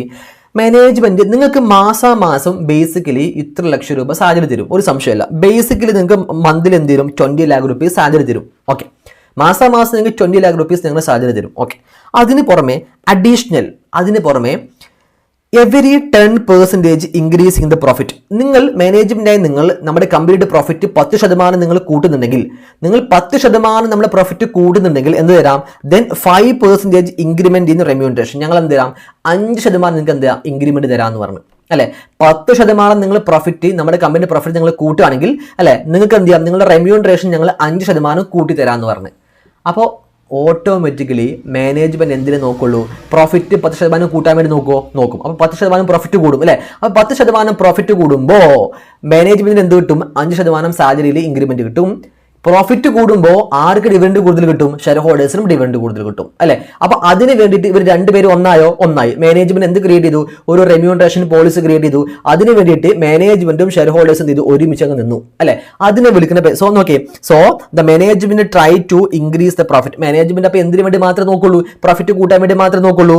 So management and shareholders ഇവർ രണ്ടുപേരും എന്ത് ചെയ്യാൻ വേണ്ടി പോവാണ്? ഒരുമിച്ച് നിൽക്കാൻ വേണ്ടി പോകാൻ അല്ലേ? അപ്പൊ ഇനി ഒന്ന് വായിച്ചു നോക്കേ. So the management try to increase the profit. അപ്പൊ മാനേജ്മെന്റ് എന്തിനു വേണ്ടി മാത്രമേ നോക്കുള്ളൂ? പ്രോഫിറ്റ് കൂട്ടാൻ വേണ്ടി മാത്രമേ മാനേജ്മെന്റ് നോക്കുള്ളൂ. ശരിയല്ലേ? Here the share holders and management interest are same. അപ്പൊ കൺക്ലൂഷനിൽ എത്തിയപ്പോൾ മാനേജ്മെന്റിന്റെയും ഷെയർ ഹോൾഡേഴ്സിന്റെയും ഇൻട്രസ്റ്റ് എന്തായിട്ട് മാറി? സെയിം ആയിട്ട് മാറി. ഇവർ രണ്ടുപേരും ഒരു ലക്ഷ്യത്തിന് വേണ്ടി മാത്രം പ്രവർത്തിക്കാനായി മാറി. അതുകൊണ്ട് ഇവർ രണ്ടുപേരും എന്ത് ചെയ്യാൻ വേണ്ടി പോവാണ്? ഇനി മുതൽ ഒരുമിച്ച് നിൽക്കാൻ വേണ്ടി പോവാണ്. സോ മാനേജ്മെന്റും ഷെയർ ഹോൾഡേഴ്സും എന്തായിട്ട് മാറി? ഒരുമിച്ച് നിൽക്കാൻ വേണ്ടി പോവാണ്. അതിനെ നമ്മൾ വിളിക്കുന്ന പേരാണ് എന്ത്? ഈ പറയപ്പെടുന്ന goal congruence. This is what goal congruence. കിട്ടിയോ? ഇതാണ് ഗോൾ കോൺഗ്രുവൻസ്. ഇത് നിങ്ങൾ വെറുതെ ഗോൾ കോൺഗ്രുവൻസ് ടെക്സ്റ്റ് എടുത്ത് വായിക്കുമ്പോൾ കിട്ടൂല. ഇതാണ് അതിന്റെ റിയൽ കോൺസെപ്റ്റ്. ഇനി നോക്കിയാൽ ഞാൻ ഫസ്റ്റ് പറഞ്ഞില്ല, ഡിഫറെന്റ് ഇൻട്രസ്റ്റഡ് ഗ്രൂപ്പുള്ള രണ്ട് ഗ്രൂപ്പുകൾ ഒരു ലക്ഷ്യം നിറവേറ്റാൻ വേണ്ടി ഒരുമിച്ച് നിൽക്കുന്നു. അപ്പോൾ ഇൻസ്റ്റിറ്റ്യൂട്ട് ഡിഫറെന്റ് ഇൻട്രസ്റ്റഡ് ഗ്രൂപ്പുള്ള വ്യത്യസ്ത താല്പര്യമുള്ള രണ്ട് ഗ്രൂപ്പുകൾ. അത് എവിടുത്തെ വ്യത്യസ്ത താല്പര്യം ഉദ്ദേശിക്കുന്നത്?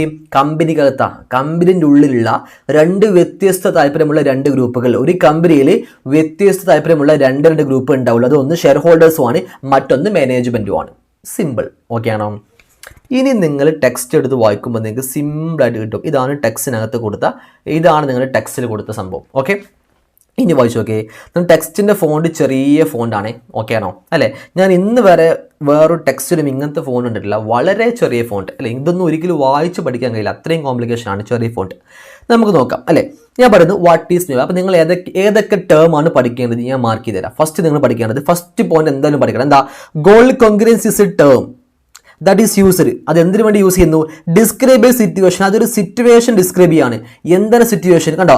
When the goal of different interested group. കണ്ടോ? When the goal of different interested group. വ്യത്യസ്ത താല്പര്യമുള്ള രണ്ട് പേരുടെ ലക്ഷ്യം.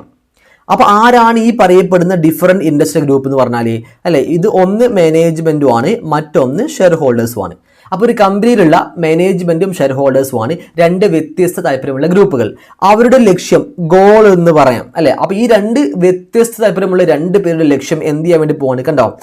ഇവിടെ പറയാണ് കോയിൻസൈഡ്. എന്താ കോയിൻസൈഡ് മീൻസ് അല്ലെ? ഒരുമിച്ച് നിൽക്കാൻ വേണ്ടി പോകുന്നു. രണ്ടുപേര് എന്ത് ചെയ്യാൻ വേണ്ടി പോവാണ്? ഞാൻ മലയാളത്തിൽ എഴുതുന്നു, ഒരുമിച്ച് നിൽക്കുന്നു അല്ലെ? രണ്ടുപേരും എന്ത് ചെയ്യാൻ വേണ്ടി പോവാണ്? ഒരുമിച്ച് നിൽക്കാൻ വേണ്ടി പോവാണ്. ഇതിനെ വിളിക്കുന്ന പേരാണ് എന്ത്? Goal congruence. അപ്പോൾ ഒന്നാമത്തെ പോയിന്റ് നിങ്ങൾ ശരിക്കും എന്ത് ചെയ്യണം? പഠിക്കണം. ഓക്കെ, ഇനി രണ്ടാമത്തെ പോയിന്റ് വായിച്ചു നോക്കി. രണ്ടാമത്തെ point, the achievement of goal congruence is essential. Goal congruence achieve ചെയ്യൽ നിർബന്ധമാണ്. എന്തിനാ? In order to increase the profitability of the organisation. ഒരു കമ്പനിയുടെ പ്രോഫിറ്റ് കൂടണമെന്നുണ്ടെങ്കിൽ അവിടെ ഗോൾ കോൺഗ്രുവൻസ് വേണ്ടേ? ഒന്ന് ആലോചിച്ച് നോക്കിയേ. ഒരു കമ്പനിയുടെ പ്രോഫിറ്റ് കൂടണമെന്നുണ്ടെങ്കിൽ, ഒരു പ്രോഫിറ്റ് കൂടുക എന്ന് പറഞ്ഞാൽ എന്താണ്? ഷെയർ ഹോൾഡേഴ്സിന്റെ മാനേജ്മെന്റിന്റെ ലക്ഷ്യം എന്താണ്?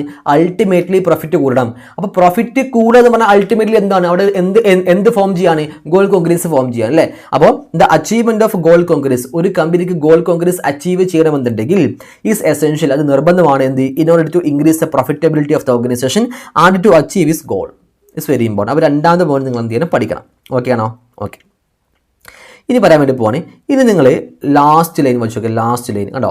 ഈ ഒരു ലൈൻ, ഇത്രയും ലൈൻ എന്ന് വെച്ച് നോക്കുക. ഈ ഒരു line, this is very important. എന്താ അതിനകത്ത് പറയുന്നത്? ഇവിടെ പറയുകയാണ് one way to achieve the goal congruence. ഇവിടെ ഗോൾ കോൺഗ്രുവൻസ് അച്ചീവ് ചെയ്യാൻ ഏറ്റവും നല്ല വഴി എന്താ? നിങ്ങൾ പറ. ഞാൻ എന്താ നിങ്ങൾക്ക് പറഞ്ഞേ? ഒരു മെത്തേഡ്, ഒരു വഴി ഞാൻ നിങ്ങൾക്ക് പറഞ്ഞില്ലേ? ഷെയർ ഹോൾഡേഴ്സും മാനേജ്മെൻറ്റും ഒന്നാവണമെന്നുണ്ടെങ്കിൽ അവിടെ ഏറ്റവും നല്ല വഴി എന്താണ്? ഷെയർ ഹോൾഡേഴ്സ് എന്ത് ഡിസൈൻ ചെയ്ത് കൊടുത്താൽ മതി? റെമ്യൂണറേഷൻ പോളിസി ഡിസൈൻ ചെയ്ത് കൊടുത്താൽ പോരെ? നല്ലൊരു റെമ്യൂണറേഷൻ പോളിസി ഡിസൈൻ ചെയ്ത് കൊടുത്തു കഴിഞ്ഞാൽ ഷെയർ ഹോൾഡേഴ്സ് മാനേജ്മെൻറ്റ് ഒന്നാവും. കാരണം രണ്ടുപേരും ലക്ഷ്യം എന്താണ്? പ്രോഫിറ്റ് കൂടണം. ഓക്കെ ആണോ? അപ്പോൾ ഞാൻ പറഞ്ഞ അതേ എക്സാമ്പിൾ ഞാൻ ടെക്സ്റ്റിനകത്തുള്ളത് കണ്ടോ? One way to achieve the goal congruence between ആര് തമ്മിൽ? Between shareholders and management. Share ഹോൾഡേഴ്സും മാനേജ്മെന്റ് തമ്മിലുള്ള ഗോൾ കോൺഗ്രുവൻസ് അച്ചീവ് ചെയ്യണമെങ്കിൽ എന്താ ഏറ്റവും നല്ല മെത്തേഡ് എന്ന് പറഞ്ഞാൽ ബൈ കെയർഫുള്ളി ഡിസൈനിങ്. എന്ത് ഡിസൈൻ ചെയ്ത് കൊടുത്താൽ മതി? കണ്ടോ? Remuneration policy. കണ്ടോ? Remuneration package for managers. മാനേജേഴ്സിന് റെമ്യൂണറേഷൻ പാക്കേജ് സെറ്റ് ചെയ്ത് കൊടുത്താൽ മതി അല്ലേ? Which would motivate the managers to take decision which were consistent with objectives of share holders. അങ്ങനെയെങ്കിൽ നല്ലൊരു remuneration policy share holders design ചെയ്ത് കൊടുത്തു കഴിഞ്ഞാൽ അത് മാനേജ്മെന്റിന്റെ ഒരു മോട്ടിവേഷനാണ്. അവർ പിന്നെ ഷെയർ ഹോൾഡേഴ്സിന്റെ ലക്ഷ്യത്തിലോട്ട് വരുന്നതും പ്രവർത്തിക്കും. അപ്പോൾ ഷെയർ ഹോൾഡേഴ്സിൻ്റെ ലക്ഷ്യവും മാനേജ്മെൻറ്റിൻ്റെ ലക്ഷ്യവും അൾട്ടിമേറ്റ്ലി എന്താണ്? ഈ പ്രോഫിറ്റ് കൂടണം എന്ന് തന്നെയാണ്. ഓക്കെ ആണോ? അപ്പോൾ നിങ്ങൾ പഠിക്കേണ്ടത് ഫസ്റ്റ് ലൈൻ നിങ്ങൾ പഠിക്കണം, രണ്ടാമത്തെ ലൈൻ നിങ്ങൾ പഠിക്കണം, പിന്നെ പഠിക്കേണ്ടത് ഈ ലാസ്റ്റ് ലൈനാണ്. Okay. One way to achieve the goal congruence. Goal congruence achieve ചെയ്യാൻ ഏറ്റവും ബെസ്റ്റ് മെത്തേഡ് എന്താണ് അല്ലേ? Goal congruence between shareholders and management is to designing the best remuneration package for the managers. Okay. അപ്പോൾ നമ്മൾ എന്താണ് goal congruence എന്ന് പറഞ്ഞു അല്ലേ? ഇനി ഞാൻ പറയുന്നു, വെറുതെ പഠിച്ചു പോയി വരില്ല, ഒന്ന് റീക്യാപ്പ് ചെയ്തപ്പോൾ നോക്കട്ടോ. എൻ്റെ കൂടെ പോന്നാൽ മതി. ഞാൻ എങ്ങനെ പഠിക്കണം നോക്കട്ടോ. ഞാൻ എങ്ങനെ പഠിക്കില്ല അറിയോ? ഫസ്റ്റ് കോൺസെപ്റ്റ് മനസ്സിലായോ? യെസ് ആർ കോൺസെപ്റ്റ് മനസ്സിലായി. എന്താണ് കോൺസെപ്റ്റ്? ഞാൻ ഫസ്റ്റ് പറഞ്ഞതാ, ഒരു കമ്പനിയിൽ ഷെയർ ഹോൾഡേഴ്സ് ഉണ്ടാവും, ഒരു കമ്പനിയിൽ മാനേജ്മെന്റ് ഉണ്ടാവും അല്ലേ? ഈ ഷെയർ ഹോൾഡേഴ്സും മാനേജ്മെന്റിന്റെയും ഇൻട്രസ്റ്റ് ഗ്രൂപ്പ് എന്താണ്? ഇവർ രണ്ടുപേരും ഇൻട്രസ്റ്റ് എന്താണ്?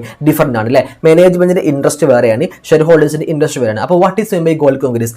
Goal congruence is a term which is used to describe a situation. അതൊരു സിറ്റുവേഷൻ ഡിസ്ക്രൈബ് ചെയ്യാൻ വേണ്ടി യൂസ് ചെയ്യുന്നു. എന്ത് സിറ്റുവേഷനാ? ഗോൾ ഓഫ് ലക്ഷ്യം. ആര് ലക്ഷ്യം? The goal of different interest group. ഒരു കമ്പനിയിലെ ഡിഫറെന്റ് ഇൻട്രസ്റ്റിലെ രണ്ട് ഗ്രൂപ്പുകൾ ഉണ്ടാവില്ല. ആരൊക്കെയാണത്? അപ്പോൾ ഇതിന്റെ മനസ്സിലുണ്ടാവണം അതാരൊക്കെയാണ്? ഒന്ന് മാനേജ്മെന്റും ഒന്ന് ഷെയർ ഹോൾഡേഴ്സും. ഈ രണ്ട് ഡിഫറെന്റ് ഇൻട്രസ്റ്റ് ഗ്രൂപ്പിന്റെ ഗോൾ ഉണ്ടല്ലോ, ഈ രണ്ട് ഡിഫറെന്റ് ഇൻട്രസ്റ്റ് ഗ്രൂപ്പിന്റെ ഗോൾ എന്ത് ചെയ്യണം? കോയിൻസൈഡ് മീൻസ് ഒരുമിച്ച് ചേരുക. അതിന് പറഞ്ഞ പേരാണ് എന്ത്? Goal congruence. ഓൾറെഡി പറഞ്ഞു. അപ്പോൾ അവിടെ കീവേഡ് എന്താണ്? The goal of different industry groups are coincide. This is what goal congruence. ഇനി ആ ഗോൾ കോൺഗ്രുവൻസ് അച്ചീവ് ചെയ്യണമെന്നുണ്ടെങ്കിൽ ഒരു കമ്പനി എന്താ ചെയ്യേണ്ടത്? ആ ഷെയർ ഹോൾഡേഴ്സ് എന്താ ചെയ്യുന്നത്? One way to achieve the goal congruence is to by carefully designing the remuneration package for managers. അപ്പോൾ കീവേഡ് എന്താണ്?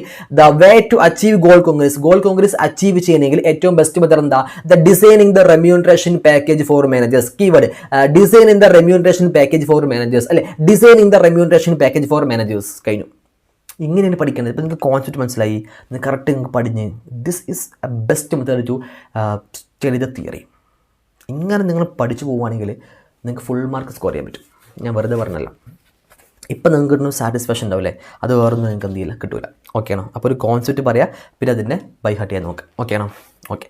അപ്പോൾ നമ്മൾ ഗോൾ കോൺഗ്രുവൻസ് നമ്മൾ കംപ്ലീറ്റ് ചെയ്തു. ഓക്കെ. ഇനി നെക്സ്റ്റ് ഇതിനകത്ത് കണ്ടോ, ഇതാണ് ഗോൾ കോൺഗ്രുവൻസ്. അപ്പോൾ ഇത്രയും നമ്മൾ ഇതിനകത്ത് ചാപ്റ്ററിനകത്ത് നമ്മൾ കംപ്ലീറ്റ് ചെയ്തു അല്ലേ? ഇത്രയും പോർഷൻസ് നമ്മൾ എന്ത് ചെയ്തു? കംപ്ലീറ്റ് ചെയ്ത് കഴിഞ്ഞു. ഓക്കെ. ഇനി നമുക്ക് ഇതിനകത്ത് ഈ ചാപ്റ്ററിൽ നെക്സ്റ്റ് പഠിക്കാനുള്ള ടോപ്പിക്കാണെന്ത്? ഈ ഒരു സാധനം. എന്താണ് സാറേ agency theory? What is mean by agency theory? Agency theory എന്ന് പറഞ്ഞാൽ എന്താണ്? ഞാൻ നിങ്ങൾക്ക് നേരത്തെ പറഞ്ഞതിനും മാനേജ്മെൻറ്റിൻ്റെ മറ്റൊരു പേരാണ് എന്ത്? ഏജൻറ്റ് അല്ല. മാനേജ്മെൻറ്റ് നമ്മൾ എന്ത് വിളിക്കും? ഏജൻറ്റ് എന്ന് വിളിക്കും. ശരിയല്ലേ? അപ്പോൾ ഏജൻസി തിയറി എന്ന് മനസ്സിലാക്കണമെന്നുണ്ടെങ്കിൽ ഫസ്റ്റ് നമുക്ക് എന്ത് ചെയ്യണം, സെയിം ഞാൻ ഗോൾഡ് കോൺഗ്രീൻസ് നിങ്ങൾക്ക് പഠിപ്പിച്ചത് പോലെയുള്ള ചെറിയൊരു കോൺസെപ്റ്റ് ഉണ്ട് ഏജൻസി തിയറിക്കും. ഈ ഏജൻസി തിയറി കോൺസെപ്റ്റ് നിങ്ങൾക്ക് മനസ്സിലായാൽ മാത്രമേ നിങ്ങൾക്ക് എന്ത് മനസ്സിലാവുള്ളൂ, ഗോൾഡ് കോൺഗ്രീൻസും മനസ്സിലാവുള്ളൂ. ഒരു സംശയമില്ല, ഞാൻ മനസ്സിലാക്കി തരും. കണ്ടോണ്ടി. ഓക്കെ, നോക്കാം നമുക്ക്. അപ്പോൾ ഒന്ന് റിലാക്സ് ചെയ്തോ. അപ്പോൾ നമ്മൾ ഒരു ടോപ്പിക് നമ്മൾ കംപ്ലീറ്റ് ചെയ്തോ, നിങ്ങൾ പഠിച്ചു കഴിഞ്ഞു. നെക്സ്റ്റ് ടോപ്പിക്കിലോട്ട് പോകാൻ വേണ്ടി പോകണം. ഇത് പരസ്പരം ഫുൾ കണക്റ്റഡ് ആണ്. ഓക്കെ, എന്താണ് ഏജൻസി തിയറി? ഒരു കമ്പനിയിൽ റിയൽ ഓണേഴ്സ് ആരാണ്? ഒരു സംശയമില്ല. ഏജൻസി തിയറി നിങ്ങൾക്ക് മനസ്സിലാവണമെന്നുണ്ടെങ്കിൽ എൻ്റെ ഈ ഒരു ഇമേജ് നിങ്ങൾക്ക് മനസ്സിലാവണം. ഈ ഇമേജ് ആണെന്ത് ഏജൻസി തിയറി. ഈ ഇമേജ് ഇൻസ്റ്റിറ്റ്യൂട്ട് എന്ത് ചെയ്തു, എക്സ്പ്ലനേഷൻ ചെയ്ത് കൊടുത്തിട്ടുണ്ട്.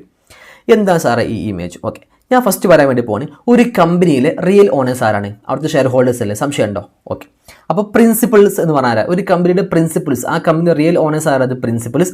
ആ കമ്പനിയുടെ പ്രിൻസിപ്പൽ ആരാണ്? ആ കമ്പനിയുടെ ഷെയർ ഹോൾഡറാണ്. ഓക്കെ, ആ ഷെയർ ഹോൾഡറാണ് ആരെ അവിടെ അപ്പോയിന്റ് ചെയ്യുന്നത്? മാനേജ്മെന്റിനെ അപ്പോയിന്റ് ചെയ്യുന്നത്. ശരിയല്ലേ? അപ്പോൾ ഈ പ്രിൻസിപ്പൽ എംപ്ലോയീസ് അല്ലെ, ഈ പ്രിൻസിപ്പൽ ആരെ എംപ്ലോയ് ചെയ്യുന്നു, വിച്ച് മീൻസ് ആരെ എന്തൊരു കമ്പനിയിൽ എംപ്ലോയീസ് മീൻസ് അപ്പോയിന്റ് അല്ലെ, employees means appoint.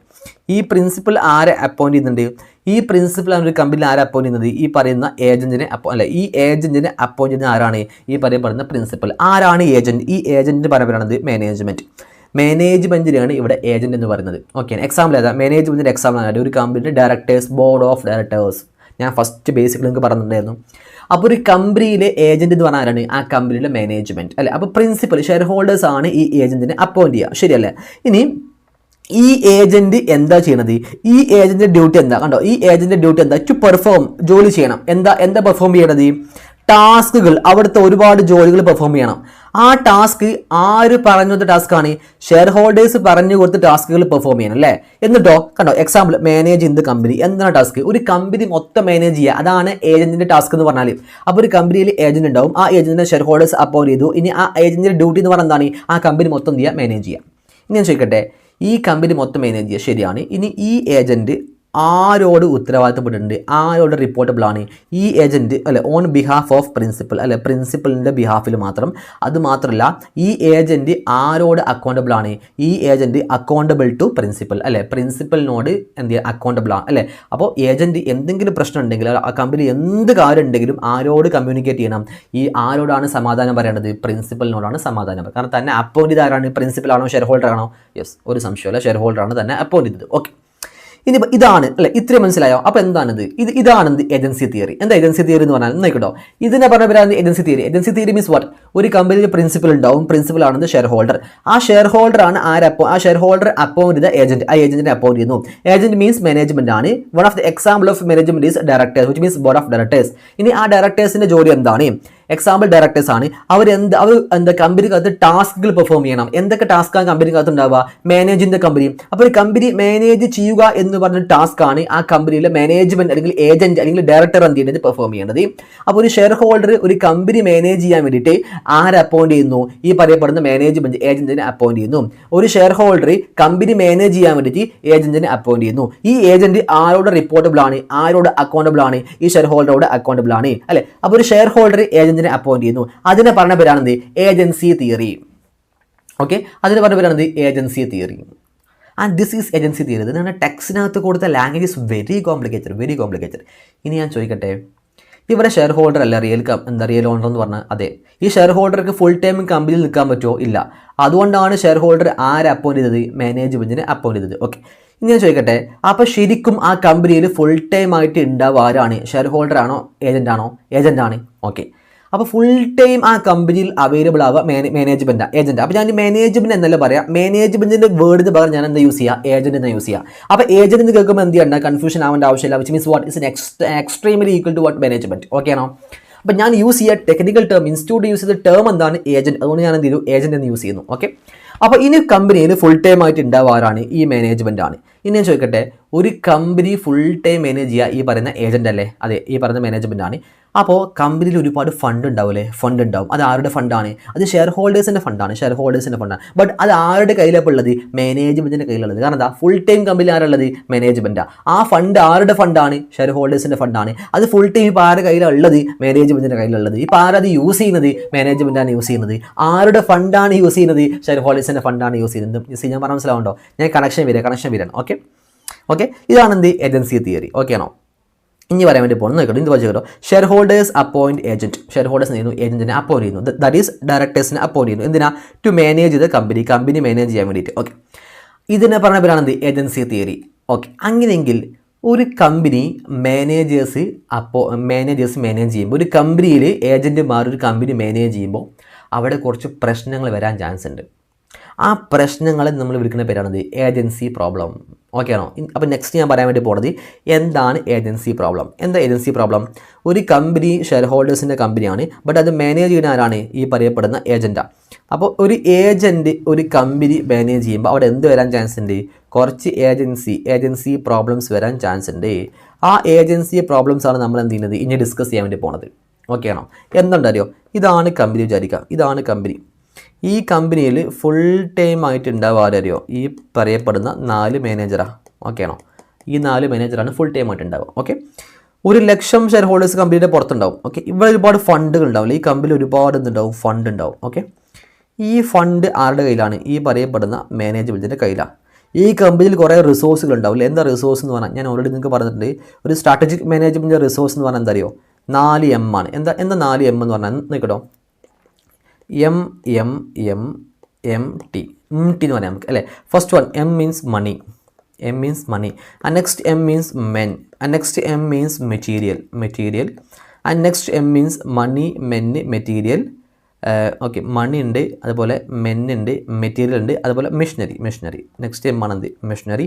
And next T for technology. ഇതാണ് ഒരു സ്ട്രാറ്റജിക് മാനേജ്മെൻറ്റ് റിസോഴ്സ് എന്ന് പറഞ്ഞാൽ. ദീസ് അല്ലേ, the combination of these is known as what? Resource. This is what? Resource. ഇതാണെന്ത്? റിസോഴ്സ് എന്ന് പറഞ്ഞാൽ. റിസോഴ്സ് കണ്ടോ? ഇതാണെന്ത്? റിസോഴ്സ്. ഓക്കെ ആണോ? അപ്പോൾ ഞാൻ എന്താ പറഞ്ഞത്? റിസോഴ്സ് എന്ന് പറഞ്ഞാൽ എന്താണ്? M money, M men, M material, M machinery and T for technology. The combination of these all is known as what? Resource. Okay, ഇതൊക്കെ ഈ അപ്പോൾ കമ്പനി എന്തുണ്ടാവും? റിസോഴ്സ് ഉണ്ടാവും, കമ്പനിയിൽ ഫണ്ടുകൾ ഉണ്ടാവും, പൈസ ഉണ്ടാവും അല്ലേ. ഇതൊക്കെ ഇപ്പോൾ ആരുടെ കയ്യിലുള്ളത്? ഈ പറയപ്പെടുന്ന എല്ലാതും ആരുടെ കയ്യിലുള്ളത്? മാനേജ്മെൻറ്റിൻ്റെ കയ്യിലുള്ളത്. ശരിയല്ലേ? ഓക്കെ, അങ്ങനെയെങ്കിൽ റിയലായിട്ട് ആ കമ്പനിയിൽ ഫുൾ ടൈം ഉണ്ടാവാറാണ് മാനേജ്മെൻ്റ് അല്ലേ. അത് മുഖേന ആ കമ്പനിയിൽ എന്ത് വരാൻ ചാൻസ് ഉണ്ടെന്ന് പറഞ്ഞത്? കുറച്ച് ഏജൻസി പ്രോബ്ലം അല്ലെ, കുറച്ച് പ്രശ്നങ്ങൾ, ഏജൻസി പ്രോബ്ലംസ് വരാൻ ചാൻസ് ഉണ്ട്. അപ്പോൾ നമ്മൾ ഡിസ്കസ് ചെയ്യാൻ വേണ്ടി പോകുന്നത് ഏതൊക്കെയാണ് ആ ഏജൻസി പ്രോബ്ലം. ഫുൾ ടൈം ആ കമ്പനിയിൽ മാനേജ്മെൻറ്റാണ് ഉണ്ടാവുക, ഏജൻറ്റാണ് ഉണ്ടാവുക. അപ്പോൾ മാനേജ്മെൻറ്റ് ഒരു കമ്പനി മാനേജ് ചെയ്ത സമയത്ത് അവിടെ കുറച്ച് പ്രശ്നങ്ങൾ ഉണ്ടാവാൻ ചാൻസ് ഉണ്ട്. കാരണം എന്താ അറിയോ? ഷെയർ ഹോൾഡേഴ്സിൻ്റെ ഫണ്ടാണ്, അത് മാനേജ്മെൻറ്റിൻ്റെ കയ്യിലാണ്. അവർ ചിലപ്പോൾ തോന്നിയ പോലെ അത് യൂസ് ചെയ്യും. ശരിയല്ലേ? പല കേസ് വരാൻ ചാൻസ് ഉണ്ട്. അപ്പോൾ എന്തൊക്കെ പ്രശ്നങ്ങൾ അവിടെ ഉണ്ടാവുക അതാണ് നമ്മൾ എന്ത് ചെയ്യാൻ വേണ്ടി പോകുന്നത്? ഡിസ്കസ് ചെയ്യാൻ വേണ്ടി പോകുന്നത്. ഓക്കെ, അതിന് മുമ്പ് ടെക്സ്റ്റ് എടുത്ത് കാണിച്ചു തരാം. ഓക്കെ, നമുക്ക് ടെക്സ്റ്റ് ഒന്ന് വായിക്കാം. ഓക്കെ, നമുക്ക് എന്താണ് ഏജൻസി തിയറി എന്ന് ഒന്ന് വായിക്കാം. ഓക്കെ, ഇനി വായിച്ചു നോക്കിയാൽ ഇനി വായിക്കുമ്പോൾ നിങ്ങൾക്ക് എന്ത് ചെയ്യും? ശരിക്കും കിട്ടും. ഓക്കെ, ഇനി എന്താണ് ഏജൻസി തിയറി? ഞാൻ എന്താ ഏജൻസി തിയറി എന്ന് പറഞ്ഞാൽ, ഒരു കമ്പനിയിൽ ഷെയർ ഹോൾഡർ ആരെ അപ്പോയിൻറ്റ് ചെയ്യുക? മാനേജ്മെൻറ്റിനെ അപ്പോയിൻറ്റ് ചെയ്യുക. എന്തിനു വേണ്ടിയിട്ടാണ്? കമ്പനിയിലെ മാനേജ്മെൻറ്റ് ചെയ്യുന്ന എല്ലാ ടാസ്കുകളും, ജോലികളും, ഫങ്ഷൻസും ഒക്കെ പെർഫോം ചെയ്യാൻ വേണ്ടിയിട്ട്. ഓക്കെ ആണോ? ഓക്കെ, ഇനി പറയാൻ വേണ്ടിയിട്ട് ഇവിടെ പറയാനും ഏജൻസി തിയറി ഉണ്ടെങ്കിൽ അവിടെ എന്ത് വരാൻ ചാൻസ് ഉണ്ട്? ഒരു ഏജൻറ്റിനെ അപ്പോയിൻറ്റ് ചെയ്യുന്ന അവിടെ എന്ത് വരാൻ ചാൻസ് ഉണ്ട്? ഒരു ഏജൻസി പ്രോബ്ലം വരാൻ ചാൻസ് കൂടുതലാണ്. ശരിയല്ലേ? അല്ലേ, അവിടെ ഒരു ഏജൻസി പ്രോബ്ലം വരാനുള്ള ചാൻസ് കൂടുതലാണ്. അപ്പോൾ എന്തൊക്കെയാണ് ഏജൻസി പ്രോബ്ലം? ആ ഏജൻസി പ്രോബ്ലം ഏതൊക്കെയാണെന്നാണ് ഇവിടെ കൊടുത്തുള്ളത്. കണ്ടോ, ഈ 2 എന്താ പറയുക? This is your agency problem. ഇതാണ് ഒരു കമ്പനീൻ്റെ ഏജൻസി പ്രോബ്ലം. അപ്പോൾ ഇൻസ്റ്റിറ്റ്യൂട്ടൊക്കെ നേരെ തിരിച്ച ഏജൻസി പ്രോബ്ലം നേരെ ഫസ്റ്റ് കൊണ്ട് അല്ലേ, ഇതാണ് അവർ ലാസ്റ്റ് കൊണ്ടുപോയി കൊടുത്തുള്ളത്. ഫസ്റ്റാണ് എന്ത് ചെയ്യുന്നത്? ഇത് കൊടുക്കേണ്ടത്. ഇത് നേരെ ലാസ്റ്റ് കൊണ്ടുപോയി കൊടുത്തു. ഇനി ഈ ഏജൻസി പ്രോബ്ലം ഇല്ലാതിരിക്കാൻ വേണ്ടി ആ കമ്പനിയിൽ എന്തൊക്കെയാണ് ചെയ്യേണ്ടത് അതൊന്നും നമുക്ക് പറയാം. ഓക്കെ, നോക്കാം. അപ്പോൾ ഫസ്റ്റത്തെ 2 പോയിന്റ് മാത്രം ഒന്ന് വായിച്ചു നോക്കി. ഇപ്പം നിങ്ങൾ വായിക്കേണ്ടത് ഫസ്റ്റ് 2 പോയിന്റ് മാത്രം. എന്താണത് നോക്കട്ടോ. Agency theory view the firm as a nexus of legal contract. Okay, the managerial implication of agency theory അല്ലെ, the managerial implication of agency theory എന്ന് പറഞ്ഞാൽ agency theory means agency theory എന്താണെന്ന് വെച്ചാൽ related to management functions of organisation and control. ഒരു company manage ചെയ്യാൻ വേണ്ടി ആരാ വരിക? ഏജൻറ്റാണ് വരിക, മാനേജ്മെൻറ്റാണ് വരിക. എന്തൊക്കെ? ആ കമ്പനിയുടെ ഫങ്ഷൻസും ആ കമ്പനിയെ കൺട്രോൾ ചെയ്യാനും ആരാ വരിക? ഒരു കമ്പനിയിലെ മാനേജ്മെൻറ്റാണ് വരിക. ഇനി പറയാൻ വേണ്ടി പോകണേ, അങ്ങനെ ഒരു കമ്പനിയുടെ ഏജൻസി തിയറി ഉണ്ടെങ്കിൽ agency theory look at problems. അത് മുഖേന എന്തുണ്ടാവാൻ ചാൻസ് ഉണ്ട്? പ്രശ്നങ്ങൾ വരാൻ ചാൻസ് ഉണ്ട്. That can arising in A business relationship. ആ ബിസിനസ്സിനകത്ത് ഏജൻസി തിയറി മുഖേന കുറച്ച് പ്രശ്നങ്ങൾ വരാൻ ചാൻസ് ഉണ്ട്. When one person delegate decision making authority to another. ഒരു പേഴ്സൺ, വൺ പേഴ്സൺ ഡെലിഗേറ്റ് അല്ലെ, ഡെലിഗേറ്റ് മീൻസ് കൊടുക്കുന്നു, ആർക്ക് കൊടുക്കുന്നു, one person delegate the decision making authority, തീരുമാനമെടുക്കാനുള്ള ഒരു കഴിവ് ഒരു വ്യക്തി മറ്റൊരു വ്യക്തിക്ക് കൊടുക്കുമ്പോൾ അവിടെ പ്രശ്നങ്ങൾ വരാൻ ചാൻസ് ഉണ്ട്. അപ്പോൾ ഈ ഒരു എക്സാമ്പിളിൽ ആർക്കാണ് കൊടുക്കുന്നത്?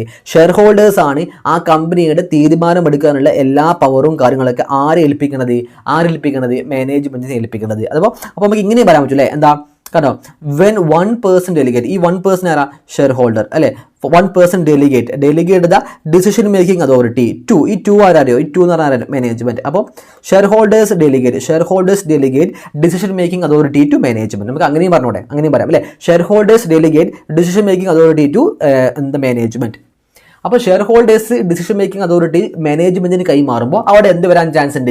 ഒരു ഏജൻസി പ്രോബ്ലംസ് വരാൻ ചാൻസ് ഉണ്ട്. ഇനി ആ ഏജൻസി പ്രോബ്ലം ഏതൊക്കെയാണ്? അതാണ് നമ്മൾ പറയാൻ വേണ്ടി പോകുന്നത് അല്ലേ. ഇവിടെ പറയാൻ വേണ്ടി പോകുന്നത് ഏതൊക്കെ? 2 ടൈപ്പ്, ഈ 2 ആ ഏജൻസി പ്രോബ്ലം. ഓക്കെ ആണോ? ഒന്ന് വായിച്ചു നോക്കി. There are 2 specific agency problems അല്ലെ. ഈ താഴെ പറഞ്ഞതാണ് 2 ടൈപ്പ് ഏജൻസി പ്രോബ്ലം. ഏതൊക്കെയാണത്? ഫസ്റ്റ് വൺ ഇതാണ്, സെക്കൻഡ് വൺ ഇതാണ്. ഇതാണ് ഏറ്റവും കോംപ്ലിക്കേറ്റഡ് ലാംഗ്വേജ്. ഫസ്റ്റ് വെറുതെ ഒന്ന് വായിച്ചു നോക്കി, നിങ്ങൾക്ക് എന്താ മനസ്സിലാവണം നോക്കും. ഒന്നും മനസ്സിലാവില്ല, എനിക്ക് ഉറപ്പാണ്. ഓക്കെ, ഫസ്റ്റ് വൺ എന്താ? Adverse selection is a situation that occur when information asymmetry increase likelihood of selecting inferior alternative. ഒരു തേങ്ങ മനസ്സിലായില്ല, ഒന്നും മനസ്സിലായില്ലല്ലോ. ഒന്നും കൂടി വായിച്ചു നോക്കി. ഐ ഹോപ്പ് യു വിസിബിൾ അല്ലെ, കാണുന്നില്ലേ? എന്താ ഫസ്റ്റ് വൺ എന്താ? Adverse selection is a situation that occur when information asymmetry increase the likelihood of selecting inferior alternative. Sir എന്താണ് അഡ്വേഴ്സ് സെലക്ഷൻ? അത് മനസ്സിലായില്ല, ഇത് മനസ്സിലാവുള്ളൂ. ഓക്കെ സാർ, എന്താണ് ഇൻഫർമേഷൻ അസിമെട്രി? എന്താണ് ഇൻഫീരിയർ ആൾട്ടർനേറ്റീവ്? ആദ്യമായിട്ട് കേൾക്കുന്ന ടേമാണ് ഇത്. വെറുതെ ബുക്ക് വായിക്കുമ്പോൾ നിങ്ങൾക്ക് ഒന്നും മനസ്സിലാവില്ല. ഓക്കെ ആണോ? ഓക്കെ, ഇന്ന് ശരിക്കും നോക്കട്ടോ. അഡ്വേഴ്സ് സെലക്ഷൻ, ഇതാണ് ഫസ്റ്റ് കീവേഡ്. അപ്പോൾ നിങ്ങൾ എഴുതി കൊടുക്കുമ്പോൾ നിങ്ങൾ അതിനകത്ത് വരേണ്ട ഫസ്റ്റ് കീവേഡ് എന്താണ്? Adverse selection. രണ്ടാമത്തെ കീവേഡ് എന്താ? Information asymmetry. മൂന്നാമത്തെ കീവേഡാണ് എന്ത്? Selecting inferior alternative. ഇതാണ് ഒന്നാമത്തെ പ്രോബ്ലം. നമുക്ക് നോക്കാം അല്ലെ, നമുക്ക് എൻ്റെ നോട്ടിലോട്ട് വരാം. ഓക്കെ, അപ്പോൾ ഞാൻ പറയാൻ വേണ്ടി പോണേ, there are few problems while agent manage in the company. ഒരു ഏജൻറ്റാണ് കമ്പനി മാനേജ് ചെയ്യുമ്പോൾ വരുന്ന 2 പ്രോബ്ലത്തെ വിളിക്കുന്ന പേരാണ് എന്ത്? Agency problem. ആ ഏജൻസി പ്രോബ്ലം ഏതൊക്കെയാണ്? ഫസ്റ്റ് പോയിന്റ് എന്താ? ഫസ്റ്റ് പോയിന്റ് പറയാൻ വേണ്ടി പോകണം. നോക്കി, എന്താ? Adverse selection arise due to information asymmetry. ഇതാണ് ആ point. Adverse selection arise due to information asymmetry. Sir, എന്താണ് ഇൻഫർമേഷൻ അസിമെട്രി? അത് മനസ്സിലായി മാത്രമല്ല അഡ്വേഴ്സ് സെലക്ഷൻ മനസ്സിലാക്കാൻ പറ്റുള്ളൂ. അതെ, ഇൻഫർമേഷൻ അസിമെട്രി. അപ്പോൾ ഫസ്റ്റ് നമ്മൾ ഡിസ്കസ് ചെയ്യാൻ വേണ്ടി പോകുന്നത് what is mean by information asymmetry. Okay ആണോ? ഓക്കെ, അതിന് ഏറ്റവും ബെസ്റ്റ് എക്സാമ്പിളാണ് ഞാൻ അവിടെ കൊടുത്തുള്ളത്. എന്തറിയോ നോക്കട്ടോ, ഒരു സെല്ലറും ഉണ്ട്, ഒരു ബയറും. അപ്പോൾ നമ്മൾ ഡിസ്കസ് ചെയ്യാൻ വേണ്ടി പോകുന്നത് എന്താണ് ഇൻഫർമേഷൻ അസിമെട്രി ആണ്. ഓക്കെ, അപ്പോൾ ഞാൻ പറയാൻ വേണ്ടി പോകുന്നത് ഒരു സെല്ലറും ഉണ്ട്, ഒരു ബയറും ഉണ്ട്. ഓക്കെ ആണോ? എൻ്റെ കയ്യിൽ കണ്ടോ ഈ ഒരു ഐഫോൺ, ഇതൊരു ഐഫോണാണ്, ഐഫോൺ 15 Pro ആണ്. ഈ ഒരു ഐഫോണ് എൻ്റെതാ. അപ്പോൾ ഞാനിത് വിൽക്കാൻ വേണ്ടി പോകണം. ഐഫോൺ ഞാൻ എന്ത് ചെയ്യാൻ വേണ്ടി പോകണം? വിൽക്കാൻ വേണ്ടി പോകണം. അപ്പോൾ ആരാ സെല്ലർ? ആരാ? ഞാനാണ് സെല്ലർ. ശരിയല്ലേ? അല്ലേ, സെല്ലർ ആരടാ? സെല്ലർ എന്ന് പറഞ്ഞാൽ മിഥിലാജാണ് സെല്ലർ. ഓക്കെ, അപ്പോൾ എൻ്റെ കയ്യിൽ എന്തുണ്ട്? ഐഫോൺ ഉണ്ട്. ഓക്കെ, ഐഫോൺ ഉണ്ട്. ഞാനാണ് ആര്? സെല്ലർ. ഓക്കെ, എനിക്ക് ആരെ വേണം? ഒരു ബയ്യറെ വേണം. ഓക്കെ, അപ്പോൾ ഞാൻ ഐഫോൺ വിൽക്കാൻ വേണ്ടി പോകുന്ന സമയത്ത് ഈ ഐഫോണിനെ കുറിച്ച് കംപ്ലീറ്റ് നോളജ് അറിയാൻ ആർക്കാണ്? സെല്ലർക്കാണോ ബയ്യർക്കാണോ? സെല്ലർക്കാണ് അറിയാം. ഒരു സംശയം ഉണ്ട് അതിന്. ഈ ഐഫോണിനെ കുറിച്ച് ഞാൻ വിൽക്കാൻ വേണ്ടി പോകുന്ന പ്രൊഡക്റ്റാണ് ഇത്, ഐഫോൺ. ആ ഐഫോണിനെ കുറിച്ച് A to Z കാര്യങ്ങൾ അറിയാൻ ആർക്കാണ്? സെല്ലറായ എനിക്കാണോ ബയറായ നിങ്ങൾക്കാണോ? ഒരു സംശയമല്ല, സെല്ലറായ എനിക്ക് എൻ്റെ ഫോണിനെ കുറിച്ച് അറിയാവുന്ന അത്രയൊന്നും വാങ്ങാൻ വേണ്ടി വന്ന നിങ്ങൾക്ക് എൻ്റെ ഫോണിനെ കുറിച്ച് അറിയോ? ഒരിക്കലും അറിയില്ല. അപ്പോൾ എൻ്റെ ഫോണിനെ കുറിച്ചുള്ള ഇൻഫർമേഷനിൽ ഏറ്റവും കൂടുതൽ അറിയാൻ ആർക്കാണ്? സെല്ലറായ എനിക്കാണോ? അതെ, സെല്ലറായ എനിക്കാണ്. അപ്പോൾ ഞാൻ പറയും സെല്ലറായ എനിക്കാണ് ഇൻഫർമേഷൻ അസിമെട്രി. മനസ്സിലായോ? സെല്ലറായ എനിക്കാണ് എന്ത്? Information asymmetry. എനിക്കാണ് ഇൻഫർമേഷൻ പവർ. എൻ്റെ ഫോണാണത്. ഈ ഫോണിനെ കുറിച്ച് ഏറ്റവും കൂടുതൽ A to Z കാര്യങ്ങൾ അറിയാൻ എനിക്കാണ്. അതുകൊണ്ട് എനിക്കാണ് അവിടെ ഇൻഫർമേഷൻ അസിമെട്രി. ഒരു സാധനത്തെക്കുറിച്ച് ഏറ്റവും കൂടുതൽ അറിവ് ആർക്കാണോ അതാണ് ഇൻഫർമേഷൻ അസിമെട്രി എന്ന് പറഞ്ഞു കഴിഞ്ഞാൽ. ഓക്കെ ആണ്? അപ്പോൾ എൻ്റെ എക്സാമ്പിൾ ഓക്കെ ആണോ? ഓക്കെ, ഇനി പറയാൻ വേണ്ടി പോകുന്നത് അപ്പോൾ സെല്ലർ അല്ലേ, seller has more knowledge about the product. സെല്ലർക്കാണ് ആ പ്രൊഡക്റ്റിനെ കുറിച്ച് കൂടുതൽ നോളജ് ഉണ്ടാവുക. അപ്പോൾ ഞാൻ പറയുന്നു this give advantage to seller. അത് ആർക്കും അഡ്വാൻറ്റേജ് കിട്ടും, സെല്ലർക്ക് ഒരു അഡ്വാൻറ്റേജ് കിട്ടും. ശരിയല്ലേ? ശരിയാണ്. ഓക്കെ, അങ്ങനെയെങ്കിൽ അവിടെ ആർക്കാണ് അസിമെട്രി കൂടുതൽ? സെല്ലർക്കാണ്. ആ സെയിം എക്സാമ്പിൾ എടുത്തോ കമ്പനിയിലോട്ട്, അല്ലേ? കമ്പനിയിൽ നമ്മൾ പറഞ്ഞു കമ്പനിയിൽ ആരൊക്കെ ഉണ്ടാവും? കമ്പനിയിൽ ഷെയർ ഹോൾഡർ ഉണ്ടാവും, കമ്പനിയിൽ മാനേജ്മെന്റ് ഉണ്ടാവും. ശരിയല്ലേ? ഷെയർ ഹോൾഡറിന് മറ്റൊരു പേരാണെന്ത്? പ്രിൻസിപ്പൽ. മാനേജ്മെന്റിന്റെ പേരാണെന്ത്? ഏജന്റ്. ഓക്കെ ആണോ? അപ്പോൾ ഒരു കമ്പനിയിൽ പ്രിൻസിപ്പൽ ഉണ്ടാവും, ഏജന്റ് ഉണ്ടാവും, ഷെയർ ഹോൾഡർ ഉണ്ടാവും, മാനേജ്മെന്റ് ഉണ്ടാവും. ഓക്കെ, ഇനി ഞാൻ ചോദിക്കട്ടെ, റിയൽ ആയിട്ടുള്ള ഓണർ ആരാണ്? ഷെയർ ഹോൾഡർ അല്ലേ? ഷെയർ ഹോൾഡർ ആണ്. പക്ഷെ ഞാൻ ചോദിക്കട്ടെ, ഷെയർ ഹോൾഡർ ഫുൾ ടൈം ആ കമ്പനിയിൽ ഉണ്ടാവോ? ഇല്ല. അതുകൊണ്ടല്ല അവരുടെ കമ്പനിയിൽ ആരെ അപ്പോയിന്റ് ചെയ്തിട്ടുള്ളത്? മാനേജ്മെന്റിന് അപ്പോയിന്റ്മെന്റ് നടത്തിയിട്ടുള്ളത്. അപ്പോൾ ആ കമ്പനിയെ കുറിച്ച് A to Z ഡീറ്റെയിൽസ് അറിയാവുന്ന ആളാരാണ്? ഷെയർ ഹോൾഡർ ആണോ മാനേജ്മെന്റ് ആണോ? ഒരു സംശയമല്ല, മാനേജ്മെന്റ് ആണ്. കാരണം എന്താ? ഫുൾ ടൈം കമ്പനിയിൽ ഉണ്ടാവുക ആരാണ്? മാനേജ്മെന്റ്. അതുകൊണ്ട് ഞാൻ പറയുന്നു manager have more and real information about the company. ആ കമ്പനിയുടെ ഓപ്പറേഷൻസിനെ കുറിച്ച്, ആ കമ്പനിയുടെ ഫിനാൻഷ്യൽ പൊസിഷനെ കുറിച്ച്, ആ കമ്പനിയുടെ ഡെപ്റ്റേഴ്സിനെ കുറിച്ച്, ആ കമ്പനിയുടെ ക്രെഡിറ്റേഴ്സിനെ കുറിച്ച്, ആ കമ്പനിയുടെ ക്യാഷ് ബാലൻസ്, ആ കമ്പനിയുടെ ബാങ്ക് ബാലൻസ്, ആ കമ്പനിയുടെ FD, ആ കമ്പനിയുടെ കസ്റ്റമേഴ്സ് തുടങ്ങിയ എല്ലാ കാര്യങ്ങളെക്കുറിച്ചും ഡീറ്റെയിൽഡ് ആയിട്ടുള്ള ഇൻഫർമേഷൻ ആരുടെ കയ്യിലുണ്ടാവുക?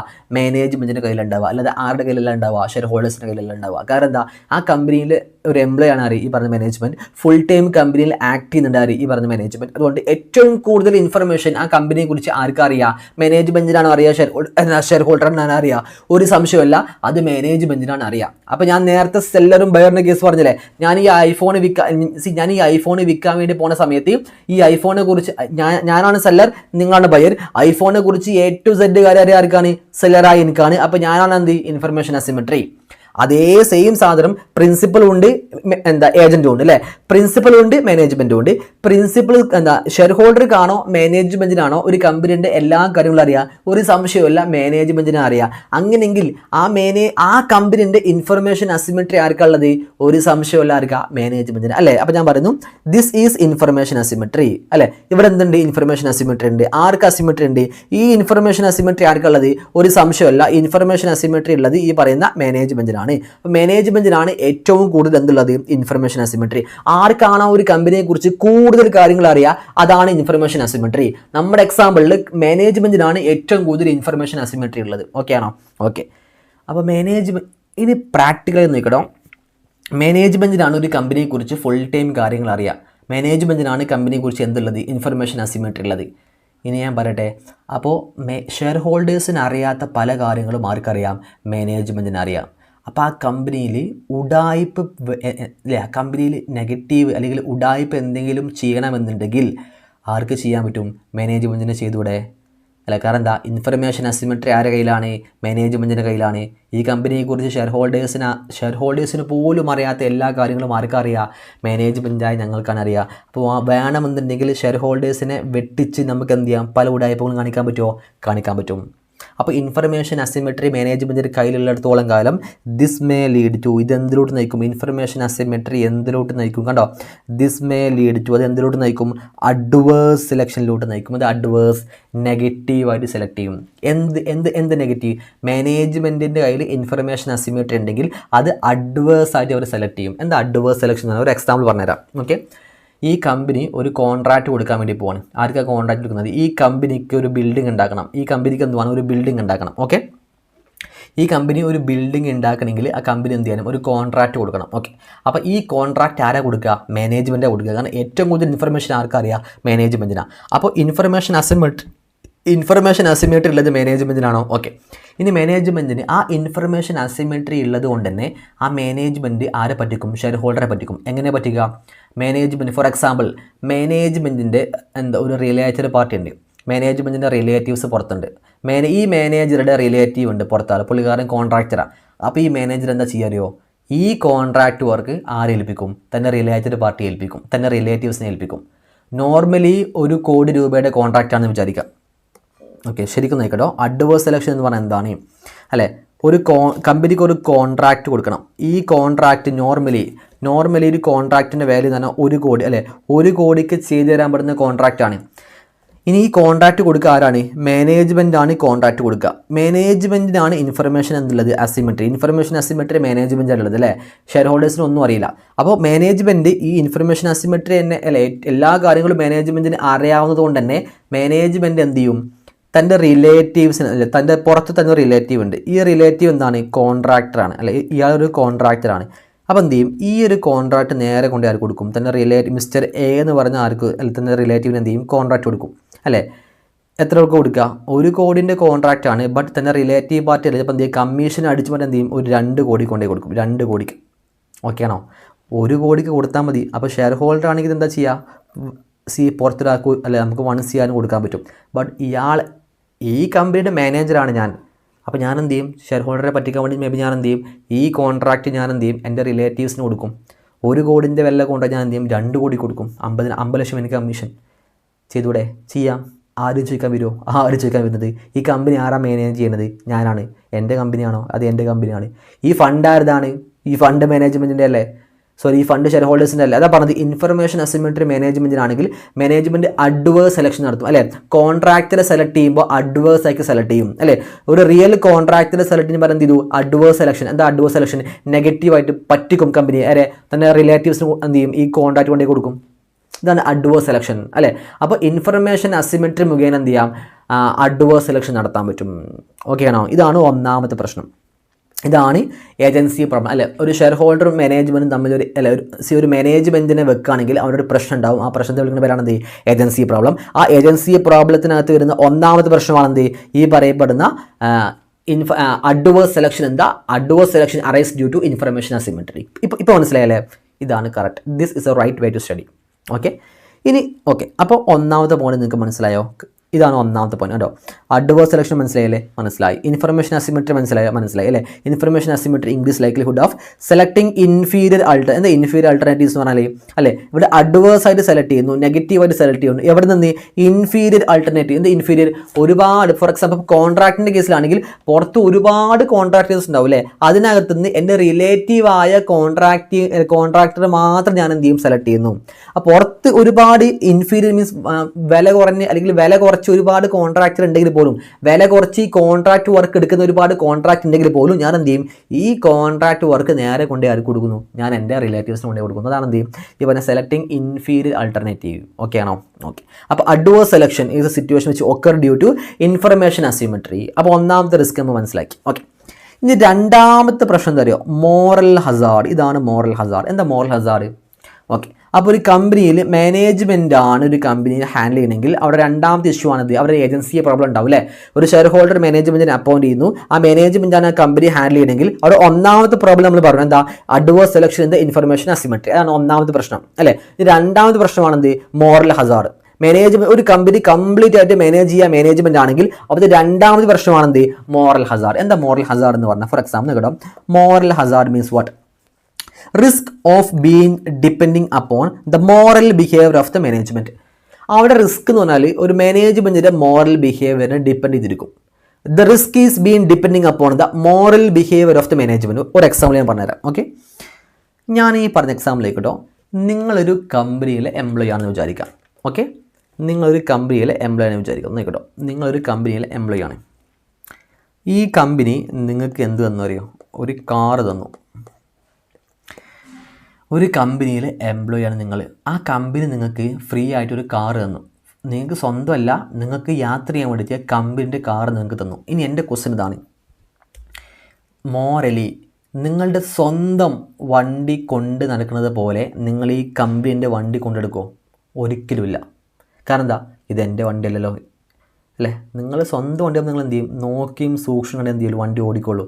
കമ്പനീൻ്റെ വണ്ടിയിൽ നിങ്ങൾക്ക് തോന്നിയ പോലെ നിങ്ങൾ ഓടിക്കും, തോന്നിയ പോലെ നിങ്ങൾ പോകും അല്ലേ. കുണ്ടിലും കുഴിയിലും കണ്ടി നിങ്ങൾ ചാടിക്കും. കാരണം എന്താ? എൻ്റെ വണ്ടി അല്ലല്ലോ, ഇതാരെ വണ്ടിയാണ്? ഇത് കമ്പനി വണ്ടിയല്ലേ. ഇതിലെന്ത് പ്രശ്നമായാലും കമ്പനി നോക്കിക്കോളും. അതാ പറഞ്ഞത്. ഇതാണ് രണ്ടാമത്തെ പ്രശ്നം. ഈ സെയിം സിറ്റുവേഷൻ ഒരു മാനേജ്മെൻറ്റ് ഒരു കമ്പനിയിൽ വരികയാണെങ്കിൽ ആ കമ്പനീൻ്റെ ഫണ്ട് ആരുടെ കയ്യിലുണ്ടാവുക? ഈ മാനേജ്മെൻറ്റ് കയ്യിലുണ്ടാവുക അല്ലേ. ആ ഫണ്ട് മേ ബി അവർ ദുരുപയോഗം ചെയ്യാൻ ചാൻസ് ഉണ്ട് അല്ലേ. ദുരുപയോഗം ചെയ്യാൻ ചാൻസ് ഉണ്ട്. എങ്ങനെയാണ്?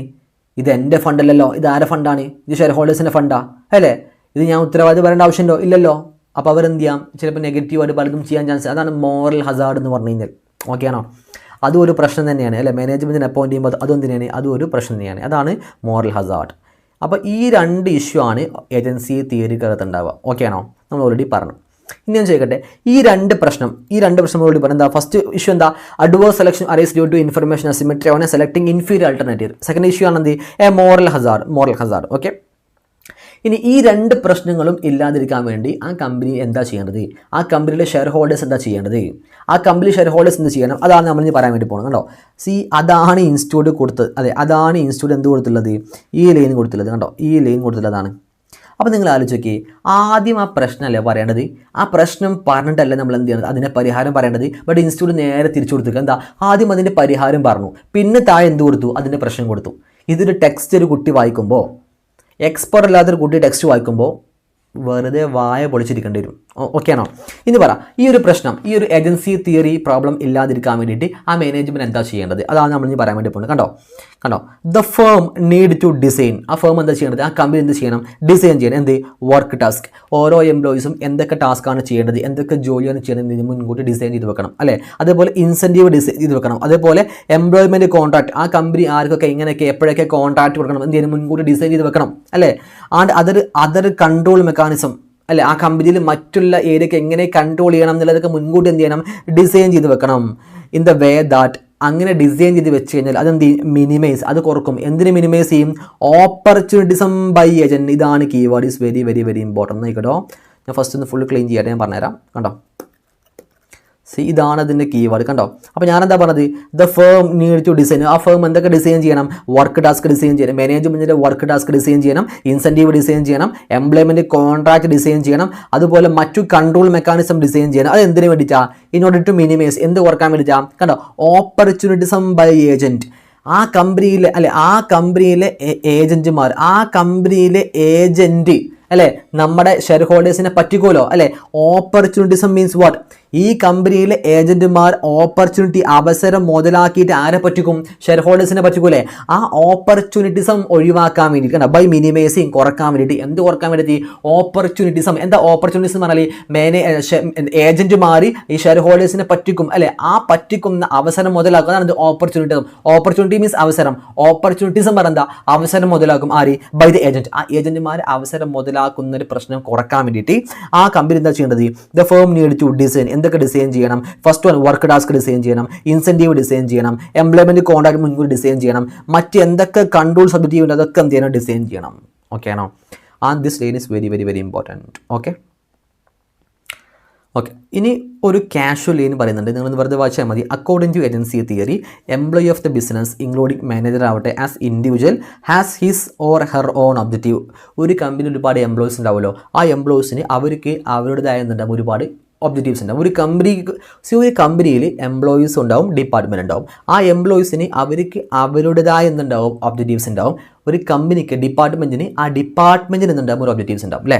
ഇത് രണ്ടും ഒരുമിച്ച് കൊടുക്കുമ്പോൾ മാത്രമേ എന്തുണ്ടാവുള്ളൂ? ഗോൾ കോൺഗ്രൻസ് ഉണ്ടാവുള്ളൂ. ഓക്കെ, കണ്ടോ, there are departmental objective within A department of business. ഒരു ബിസിനസ്സിനകത്ത് എന്തുണ്ട്? ഒരുപാട് ഡിപ്പാർട്ട്മെൻറ്റ്സ് ഉണ്ട്. അപ്പോൾ ഓരോ ഡിപ്പാർട്ട്മെൻറ്റിനും ആ ഡിപ്പാർട്ട്മെൻറ്റിന് എന്തുണ്ട്? ഒരു ഒബ്ജക്റ്റീവ്സ് ഉണ്ട്. അതേപോലെ ആ ഡിപ്പാർട്ട്മെൻറ്റിനകത്ത് എന്തുണ്ടാവും? ഒരുപാട് എംപ്ലോയീസ് ഉണ്ടാവും. ആ എംപ്ലോയീസ് എന്തുണ്ട്? അവരുടേതായ എന്തുണ്ട്? ഒബ്ജക്റ്റീവ്സ് ഉണ്ട്. ഓക്കെ ആണോ? ഇത് രണ്ടും കൂടുമ്പോഴേ എന്താവുള്ളൂ? അവിടെ ഗോൾ കോൺഗ്രൻസ് ഉണ്ടാവുള്ളൂ. ഓക്കെ ആണോ? This is all about your agency theory. നമ്മൾ പഠിച്ചു അല്ലേ? അപ്പോൾ നമ്മൾ ഏജൻസി തിയറിയും പഠിച്ചോ? ഇനി സിമ്പിൾ അല്ല. ഇനി എങ്ങനെയുണ്ട് ക്ലാസ്? നിങ്ങൾ പറ, നിങ്ങൾക്ക് വിലയിരുത്താം അല്ലേ? അപ്പോൾ ഞാൻ ഫുൾ ഒരു റിയലിസ്റ്റിക്, ഫസ്റ്റ് ഞാൻ നിങ്ങൾക്ക് കുറേ എക്സാമ്പിൾസ് ഒക്കെ പറഞ്ഞു. എന്ത് എക്സാമ്പിൾ ഞാൻ നിങ്ങൾക്ക് പറഞ്ഞേ? മമ്മൂട്ടി മോഹൻലാലിൻ്റെ എക്സാമ്പിൾ പറഞ്ഞു, രാഷ്ട്രീയ പാർട്ടിയുടെ എക്സാമ്പിൾ പറഞ്ഞു അല്ലേ? മാനേജ്മെൻറ്റും ഷെയർ ഹോൾഡേഴ്സ് പറഞ്ഞു. നമ്മൾ എന്ത് ചെയ്തു? ഗോൾ കോൺഗ്രൻസ് പറഞ്ഞു. പിന്നെ അവിടെ ഉണ്ടാകുന്ന ഒരു പ്രശ്നമാണ് എന്ത്? Agency theory. നമ്മൾ ഏജൻസി തിയറി നമ്മൾ എന്ത് എക്സ്പ്ലെയിൻ ചെയ്തു. ഏജൻസി തിയറി എന്താണെന്ന് പറഞ്ഞു. ഏജൻസി തിയറി മുഖേന വരുന്ന പ്രശ്നങ്ങൾ എന്താണ്? അതാണ് എന്ത്? ഏജൻസി പ്രോബ്ലം നമ്മൾ ഡിസ്കസ് ചെയ്തു. ഏതൊക്കെ 2 ടൈപ്പ് ഏജൻസി പ്രോബ്ലം ഏതൊക്കെ നമ്മൾ ഓൾറെഡി ഡിസ്കസ് ചെയ്തു. ആ 2 ടൈപ്പ് ഏജൻസി പ്രോബ്ലം നമുക്ക് എങ്ങനെയൊക്കെ ഒഴിവാക്കാൻ പറ്റും അല്ലേ? അത് നമ്മൾ ഡിസ്കസ് ചെയ്തു. ഓക്കെ, ഇനി പറയാൻ വേണ്ടി പോകുന്നത് അച്ചീവിങ് ഗോൾ കോൺഗ്രൻസ്. ഇത് ഇനി വളരെ സിമ്പിളാണ്, ഇനി പെട്ടെന്ന് കഴിയും. എന്തറിയോ? ഇത്രയും നിങ്ങൾക്ക് മനസ്സിലായിട്ടുണ്ടെങ്കിൽ ഇനി ഇവിടുന്ന് അങ്ങോട്ട് എന്ത് ചെയ്യാം? പെട്ടെന്ന് എന്ത് ചെയ്യാൻ പറ്റും? തീർക്കാൻ പറ്റും. ഒരു കമ്പനിയിൽ ഗോൾ കോൺഗ്രൻസ് ഉണ്ടാവണമെന്നുണ്ടെങ്കിൽ ആ കമ്പനിയിൽ എങ്ങനെയാണ് ഗോൾ കോൺഗ്രൻസ് ഉണ്ടാവുക? ഷെയർ ഹോൾഡേഴ്സ് മനസ്സിലാക്കി ഗോൾ കോൺഗ്രൻസ് വേണം അല്ലെ? മാനേജ്മെൻറ്റും ഷെയർ ഹോൾഡേഴ്സും ഒരുമിച്ച് പോകണം. അതാണ് എന്ത്? Goal congruence. അപ്പോൾ ഒരു കമ്പനിയിൽ ഗോൾ കോൺഗ്രൻസ് അച്ചീവ് ചെയ്യണമെന്നുണ്ടെങ്കിൽ എന്തൊക്കെ ചെയ്യേണ്ടത്? നമ്മൾ ഓൾറെഡി പഠിച്ചു അല്ലേ? മാനേജ്മെൻറ്റും ഷെയർ ഹോൾഡേഴ്സും ഒരുമിച്ച് പോകണമെന്നുണ്ടെങ്കിൽ എന്ത് ചെയ്താൽ മതി? ഈ മാനേജ്മെൻറ്റിന് ഷെയർ കൊടുത്താൽ പോരെ? ഇവർ റെമ്യൂണറേഷൻ കൂട്ടി കൊടുത്താൽ പോരെ? അതാ ഇനി പറയാൻ വേണ്ടി പോകണേ. ഗോൾ കോൺഗ്രൻസ് അച്ചീവ് ചെയ്യാൻ ആ കമ്പനി എന്തൊക്കെയാണ് ചെയ്യേണ്ടത്? ഫസ്റ്റ് വൺ എന്താ? ഇനി കീവേഡ് മാത്രം നിങ്ങൾ മാർക്ക് ചെയ്താൽ കേട്ടോ. ഫസ്റ്റ് ഒന്ന് പറയാൻ വേണ്ടി പോകണം കേട്ടോ. Goal congruence can be achieved. Goal congruence achieve ചെയ്യണമെന്നുണ്ടെങ്കിൽ ഒന്ന് നമുക്ക് പറയാം, ഗോൾ കോൺഗ്രൻസ് എന്ത് ചെയ്യണം, അച്ചീവ് ചെയ്യണം. അറ്റ് ദ സെയിം ടൈം അതേ സമയത്ത് നമുക്ക് എന്ത് ഒഴിവാക്കണം, agency problem can be deal with. നമുക്ക് ഏജൻസി പ്രോബ്ലം ഡീൽ ചെയ്യണം, വിച്ച് മീൻസ് ഏജൻസി പ്രോബ്ലം ഒഴിവാക്കണം. ഏജൻസി പ്രോബ്ലം ഒഴിവാക്കും വേണം, ഗോൾ കോൺഗ്രൻസ് അച്ചീവ് ചെയ്യും വേണം. അങ്ങനെയെങ്കിൽ എന്താ ചെയ്യേണ്ടത്? ഒന്നുമില്ല, സിമ്പിളാണ്. മാനേജേഴ്സ് വിത്ത് ഇൻസെൻറ്റീവ്. മാനേജേഴ്സിന് ഇൻസെൻറ്റീവ് കൊടുത്താൽ പോരെ. അങ്ങനെ ഇൻസെൻറ്റീവ് കൊടുത്തു കഴിഞ്ഞാൽ മാനേജേഴ്സ് പ്രോഫിറ്റ് കൂട്ടാൻ വേണ്ടി നോക്കും. പ്രോഫിറ്റ് കൂടിയ ഷെയർ ഹോൾഡേഴ്സിന് പ്രോഫിറ്റ് കൂടും. പ്രോഫിറ്റ് കൂടിയ ഷെയർ ഹോൾഡേഴ്സിന് തൊട്ടുകൂടി വേണ്ടി കിട്ടും അല്ലേ. ഇൻസെൻറ്റീവ് കൊടുക്കുക എങ്ങനെ, വിത്ത് റിലേറ്റഡ് ടു പ്രോഫിറ്റ് അല്ലെ. പ്രോഫിറ്റിൻ്റെ അല്ലെങ്കിലോ പ്രോഫിറ്റ് ഓർ ഷെയർ പ്രൈസ്. പ്രോഫിറ്റിൻ്റെ ഒരു ഷെയർ കൊടുക്കാം, അല്ലെങ്കിലോ ഷെയർ പ്രൈസ് കൊടുക്കാം അല്ലേ. അല്ലെങ്കിൽ അതർ ഫാക്ടർ, വേറെ എന്തൊക്കെ ഫാക്ടർ ഉണ്ട് അതൊക്കെ കൊടുക്കാൻ പറ്റും. അല്ലെങ്കിലോ agency problem arise when incentives or motivation present themselves to an agent to not act in a full best interest of a principal. Agency problem നമുക്ക് എങ്ങനെ ഒഴിവാക്കാൻ പറ്റും? എംപ്ലോയീസിന് ഇൻസെൻറ്റീവ് രൂപത്തിൽ കൊടുത്ത് എന്ത് ചെയ്യാൻ ഒരു ഏജൻസി പ്രോബ്ലം ഉണ്ടാവില്ല. ഓക്കെ, ഇനി പറയാൻ വേണ്ടി പോകുന്നത് ഇതാണ് നിങ്ങൾക്ക് എക്സാം ചോദിക്കുക കണ്ടോ. ഇതാണ് നിങ്ങൾ എക്സാമിന് പഠിക്കേണ്ടത്. And this is very very very important. അപ്പോൾ നിങ്ങൾ പഠിക്കേണ്ടത് ഈ ഒരു ക്വസ്റ്റ്യൻ ആണ് കേട്ടോ. ഇതാണ് നിങ്ങൾ പഠിക്കേണ്ടത്. എന്താണ് ക്വസ്റ്റ്യൻ? എന്താണ് ക്വസ്റ്റ്യൻ? ഫോളോയിങ് ആർ, താഴെ എന്ത് ചെയ്യുന്നുണ്ട്, following are some of the way by which there is an agency problem can be deal. ഒരു കമ്പനിയിൽ ഏജൻസി പ്രോബ്ലം ഇല്ലാതിരിക്കാൻ നമുക്ക് എന്തൊക്കെയാണ് ചെയ്യേണ്ടത്? ആ കമ്പനിയുടെ ഷെയർ ഹോൾഡേഴ്സ് എന്തൊക്കെയാണ് ചെയ്യേണ്ടത്? To deal the agency problem deal ചെയ്യാൻ വേണ്ടി ഒഴിവാക്കണമെങ്കിൽ ആ കമ്പനി എന്തൊക്കെയാണ് ചെയ്യേണ്ടത്? എന്തൊക്കെ ചെയ്യണം? ഫസ്റ്റ് നിങ്ങൾ പറയാം, ആ മാനേജ്മെൻറ്റിന് എന്ത് കൊടുത്താൽ മതി? പ്രോഫിറ്റ് കൊടുത്താൽ മതി ഉണ്ടോ. Pay or bonus related to size of the profit, termed a profit related pay. എന്താ, ഒരു കമ്പനീൻ്റെ പ്രോഫിറ്റ് കൂടുന്നതനുസരിച്ച് ആ മാനേജ്മെൻറ്റിന് എന്ത് കൊടുത്താൽ മതി? പേയ്മെൻറ്റ് കൊടുത്താൽ മതി, അല്ലെങ്കിൽ ബോണസ് കൊടുത്താൽ മതി. അപ്പോൾ ബോണസ് കൊടുക്കുമ്പോൾ അല്ലെ, പ്രോഫിറ്റ് കൂടുന്നതനുസരിച്ച് ബോണസ് കൊടുക്കുക. അവിടെ ഏജൻസി പ്രോബ്ലം ഉണ്ടാവുമോ? ഏജൻസി പ്രോബ്ലം എന്ന് പറഞ്ഞാൽ എന്താ, ഷെയർ ഹോൾഡർ മാനേജ്മെൻറ്റ് തമ്മിൽ പ്രശ്നം ഉണ്ടാവില്ല. ഓക്കെ, നമുക്ക് അങ്ങനെ ചെയ്യാം. അല്ലെങ്കിലോ റിവാർഡിങ് മാനേജർ വിത്ത് ഷെയർ. അല്ലെങ്കിൽ നമ്മുടെ കമ്പനിൻ്റെ ഷെയർ അല്ലേ, ഷെയർ കൊടുത്താൽ മതി ആർക്ക്? ഈ മാനേജ്മെൻറ്റിന് എന്ത് കൊടുത്താൽ മതി? ഷെയർ കൊടുത്താൽ മതി. അങ്ങനെ കൊടുക്കാം. അല്ലെങ്കിലോ റിവാർഡിങ് മാനേജർ വിത്ത് ഷെയർ ഓപ്ഷൻ. എന്ത് ഷെയർ ഓപ്ഷൻ? നിങ്ങൾ ESOP പഠിച്ചിട്ടില്ലേ? ESOP, employee stock option plan. അതാണ് എന്ത് ESOP. എന്താ എംപ്ലോയി സ്റ്റോക്ക് ഓപ്ഷൻ പ്ലാൻ എന്ന് പറഞ്ഞാൽ, ഞാൻ പറയും, മാനേജറായി നിങ്ങൾ നമ്മുടെ കമ്പനിയിൽ 2 വർഷം വർക്ക് ചെയ്യുകയാണെങ്കിൽ 3-ാമത്തെ വർഷം നിങ്ങൾക്ക് എന്ത് ചെയ്യാം, നമ്മുടെ കമ്പനിയുടെ 100 രൂപയുടെ ഷെയർ അല്ലെ, നമ്മുടെ കമ്പനിയുടെ 100 രൂപയുടെ ഷെയർ നിങ്ങൾക്ക് എന്ത് ചെയ്യാം, 60 രൂപയ്ക്ക് തരാമെന്ന് പറയും. ഓക്കെ ആണോ? ലാഭമല്ലേ? 40 രൂപ കുറഞ്ഞിട്ടില്ലേ? അതാ പറഞ്ഞത്. അപ്പോൾ ഒരു കണ്ടീഷൻ ഉണ്ടാവും. ആ കണ്ടീഷൻ നിങ്ങൾ സാറ്റിസ്ഫൈ ചെയ്യുകയാണെങ്കിൽ നിങ്ങൾക്ക് എന്ത് തരാം, നമ്മുടെ കമ്പനിയുടെ ഷെയർ തരാം. അതാണ് ESOP. അപ്പോൾ ഏജൻസി പ്രോബ്ലം ഒഴിവാക്കാൻ വേണ്ടി ഈ മാനേജ്മെൻറ്റിന് എന്ത് കൊടുത്താൽ മതി? ESOP കൊടുത്താൽ പോരെ? മതി. അപ്പോൾ മൂന്ന് കേസ് ഏതൊക്കെ കണ്ടോ നോക്കെ. ഇൻ ഷെയർ ഓപ്ഷൻ സ്കീം എന്താണ്? Selected employees are given a number of share option അല്ലെ, അവർക്ക് ഷെയർ ഓപ്ഷൻ കൊടുക്കുന്നു അല്ലേ. Each of which give the right, അവർക്കൊരു റൈറ്റ് കൊടുക്കുന്നു അല്ലേ. Certain date to subscribe for share in a company at a fixed price. എന്താ അങ്ങനെ പറഞ്ഞു കഴിഞ്ഞാൽ, അവർക്കൊരു റൈറ്റ് നമ്മൾ എന്താ കൊടുക്കുന്നുണ്ട് അല്ലേ, ടു സബ്സ്ക്രൈബ്. ആ എംപ്ലോയീസിന് ആ മാനേജ്മെൻറ്റ് എന്ത് ചെയ്യാം, നമ്മുടെ കമ്പനിയുടെ ഷെയർ എന്ത് ചെയ്യാം, സബ്സ്ക്രൈബ് ചെയ്യാൻ പറ്റും. At a specific fixed price, ഒരു ഫിക്സ്ഡ് പ്രൈസിന് എന്ത് ചെയ്യാം, കമ്പനിയുടെ മാർക്കറ്റിൽ 100 രൂപയാണെങ്കിൽ നിങ്ങൾക്ക് എന്ത് ചെയ്യാം, 60 രൂപയ്ക്ക് പർച്ചേസ് ചെയ്യാൻ പറ്റും. അപ്പോൾ ഒരു കണ്ടീഷൻ ഉണ്ടാവും. ആ കണ്ടീഷൻ നിങ്ങൾ സാറ്റിസ്ഫൈ ചെയ്യുകയാണെങ്കിൽ നിങ്ങൾക്ക് എന്ത് ചെയ്യാൻ പറ്റും, നമ്മുടെ കമ്പനിയുടെ ഷെയർ നിങ്ങൾക്ക് എന്ത് ചെയ്യാൻ പറ്റും, പർച്ചേസ് ചെയ്യാൻ പറ്റും. അതാണ് എന്ത് ഷെയർ ഓപ്ഷൻ എന്ന് പറഞ്ഞു കഴിഞ്ഞാൽ. അപ്പോൾ 3 രൂപത്തിൽ നമുക്ക് എന്ത് ചെയ്യാൻ പറ്റും, ഏജൻസി പ്രോബ്ലം ഒഴിവാക്കാൻ പറ്റും. അതിൽ ഒന്നാമത്തെ മെത്തേഡാണ് എന്ത്, pay or bonus related size of profit. കമ്പനിയുടെ സൈസ് ഓഫ് പ്രോഫിറ്റ് കൂടുന്നതനുസരിച്ച് അല്ലെ എന്ത് കൊടുത്താൽ മതി, ബോണസ് കൊടുത്താൽ മതി. രണ്ടാമത്തത് മാനേജേഴ്സിന് ഷെയർ എന്ത് ചെയ്താൽ മതി, റിവാർഡ് ആക്കി കൊടുത്താൽ മതി, ഷെയർ കൊടുത്താൽ മതി. മൂന്നാമത്തത് റിവാർഡിംഗ് മാനേജേഴ്സ് വിത്ത് ഷെയർ ഓപ്ഷൻ കൊടുത്താൽ മതി. മാനേജേഴ്സിന് എന്ത് കൊടുത്താൽ മതി, ഷെയർ ഓപ്ഷൻ കൊടുത്താൽ മതി. This is very important. Okay, അപ്പോൾ നമ്മൾ തീർത്തു. ഓക്കെ, ഈ നെക്സ്റ്റ് ഇമ്പോർട്ടൻറ്റ് ഏരിയ ആണെന്ത്, ഈ പറയപ്പെടുന്ന achieving the goal congruence. Last ടോപ്പിക്കാണ് അച്ചീവിങ് ദ ഗോൾ കോൺഗ്രൻസ്. എന്താണ് അച്ചീവിങ് ദ ഗോൾ കോൺഗ്രൻസ് എന്ന് പറഞ്ഞാൽ നോക്ക്. The following are some of the areas that have the ability to create goal congruence. Goal congruence achieve ചെയ്യണമെങ്കിൽ ഈ താഴെ പറയുന്ന 4 factors വേണം. എന്താ ഗോൾ കോൺഗ്രസ് അച്ചീവ് ചെയ്യാനാൽ, എംപ്ലോയീസും ഷെയർ ഹോൾഡേഴ്സും ഒരുമിച്ച് നിൽക്കണമെന്നുണ്ടെങ്കിൽ ഈ താഴെ പറയുന്ന 4 കാര്യം നിർബന്ധം. ഫസ്റ്റ് എന്താ, വളരെ സിമ്പിളാണ്. ഫസ്റ്റ് വൺ എന്താ, കമ്മ്യൂണിക്കേഷൻ ആൻഡ് അണ്ടർസ്റ്റാൻഡിങ്. എന്താ കമ്മ്യൂണിക്കേഷൻ? പ്രോപ്പറായിട്ട് മാനേജ്മെൻറ്റ് എല്ലാ കാര്യങ്ങളും ഷെയർ ഹോൾഡേഴ്സിനോട് കമ്മ്യൂണിക്കേറ്റ് ചെയ്യണം. എങ്കിൽ മാത്രമേ 2 പേരും ഒരുമിച്ച് നിൽക്കാൻ പറ്റുള്ളൂ. മാനേജ്മെൻറ്റ് വീണ്ടും കള്ളത്തരം കാണിച്ചാൽ അവിടെ എന്തില്ല, ഗോൾ കോൺഗ്രൻസ് ഉണ്ടോ? ഇല്ല. അപ്പോൾ ആ ഷെയർ ഹോൾഡേഴ്സ് എന്ത് ചെയ്യണം, നല്ലൊരു സ്കീം, നല്ലൊരു ചാനൽ ക്രിയേറ്റ് ചെയ്യണം. മാനേജ്മെൻറ്റ് എപ്പോഴൊക്കെ എങ്ങനെയൊക്കെ ഷെയർ ഹോൾഡേഴ്സിനോട് കമ്മ്യൂണിക്കേറ്റ് ചെയ്യും, അതിൻ്റെ ഒരു ചാനൽസ് ഓഫ് കമ്മ്യൂണിക്കേഷൻ എന്ത് ചെയ്യണം, ക്രിയേറ്റ് ചെയ്യണം. കണ്ടോ, channels of communication, how goals are perceived are important to achieve the goal congruence. Communication എങ്ങനെയാണോ അതിനെ ഡിപ്പെൻഡ് ചെയ്തിരിക്കും അവിടുത്തെ ഗോൾ കോൺഗ്രൻസ് അല്ലെ. പ്രോപ്പർ കമ്മ്യൂണിക്കേഷൻ ഉണ്ടെങ്കിൽ മാത്രമേ എന്തേ ഉള്ളൂ അവിടെ ഗോൾ കോൺഗ്രൻസ് അച്ചീവ് ചെയ്യുള്ളൂ. കണ്ടോ, operational managers have a responsibility of being aware as to what action are desirable and what goals are to be achieved. നമുക്ക് എന്ത് ഗോളാണ് അച്ചീവ് ചെയ്യേണ്ടത്, ഇതൊക്കെ എന്ത് ചെയ്യണം, പരസ്പരം പ്രോപ്പറായിട്ട് എന്ത് ചെയ്യണം, കമ്മ്യൂണിക്കേറ്റ് ചെയ്യണം.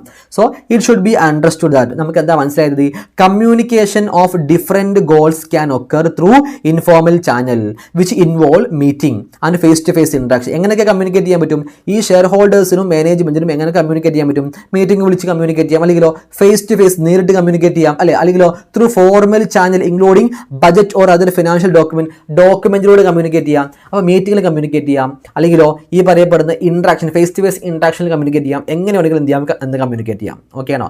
അങ്ങനെ കമ്മ്യൂണിക്കേഷൻ നടത്തിയാൽ മാത്രമേ എന്തുള്ളൂ ആ കമ്പനിക്ക് ഗോൾ കോൺഗ്രൻസി അച്ചീവ് ചെയ്യാൻ പറ്റുള്ളൂ. അതാണ് എന്ത്, കമ്മ്യൂണിക്കേഷനും വേണം, അതുപോലെ എന്ത് വേണം, അണ്ടർസ്റ്റാൻഡിങ് വേണം അല്ലെ. പ്രോപ്പർ കമ്മ്യൂണിക്കേഷൻ ഉണ്ടെങ്കിൽ മാത്രമേ അവിടെ എന്തുള്ളൂ അണ്ടർസ്റ്റാൻഡിങ് ഉണ്ടാവുള്ളൂ അല്ലേ. ഓക്കെ, ഇനി രണ്ടാമതാണ് എന്ത്, ക്രിയേറ്റ് ഡയറക്ഷൻ. എന്താ ക്രിയേറ്റ് ഡയറക്ഷൻ എന്ന് പറഞ്ഞാൽ ഒരു എംപ്ലോയി ഗോൾ കോൺഗ്രൻസ് അച്ചീവ് ചെയ്യാം, ആ കമ്പനിയിൽ എന്തൊക്കെയാണ് ചെയ്യേണ്ടത് എന്ന് പ്രോപ്പറായിട്ട് നല്ല കാര്യങ്ങളായിട്ട് പറഞ്ഞു കൊടുക്കണം. അതാണ് നോക്കി, one of the reason for lack of goal congruence achieve ചെയ്യാതിരിക്കാനുള്ള ഒന്നാമത്തെ കാരണം എന്ന് പറഞ്ഞാൽ absence of direction related to employees behaviour.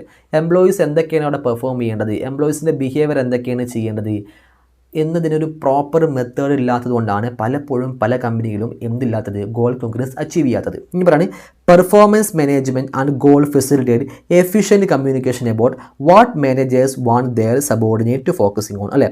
What managers want their subordinate to focusing on. So it need no mention that providing clear information and direction, employees can better understand what is expected from them, how to perform adequately, how to contribute effectively അല്ലെ, എങ്ങനെ എഫക്റ്റീവായിട്ട് contribute ചെയ്യണം, എങ്ങനെ perform ചെയ്യണം അല്ലെ, എന്തൊക്കെ expect ചെയ്യുന്നു, ഇതൊക്കെ പ്രോപ്പറായിട്ട് എന്ത് ചെയ്യുക, നല്ലൊരു ഡയറക്ഷൻ അവർ ഉണ്ടാക്കിയാൽ മാത്രമേ എന്ത് ചെയ്യാൻ പറ്റുള്ളൂ, എംപ്ലോയീസിന് പ്രോപ്പറായിട്ട് ഗോൾ കോൺഗ്രൻസ് അച്ചീവ് ചെയ്യാൻ പറ്റുള്ളൂ. ഓക്കെ ആണോ? അതാണ് എന്ത്, ക്രിയേറ്റ് ഡയറക്ഷൻ എന്ന് പറഞ്ഞു കഴിഞ്ഞാൽ. ഓക്കെ, ഇനി നെക്സ്റ്റ് വൺ എന്താ, മോട്ടിവേഷൻ. എന്താ മോട്ടിവേഷൻ ഈസ് വെരി ഇമ്പോർട്ടൻറ്റ് അല്ലേ.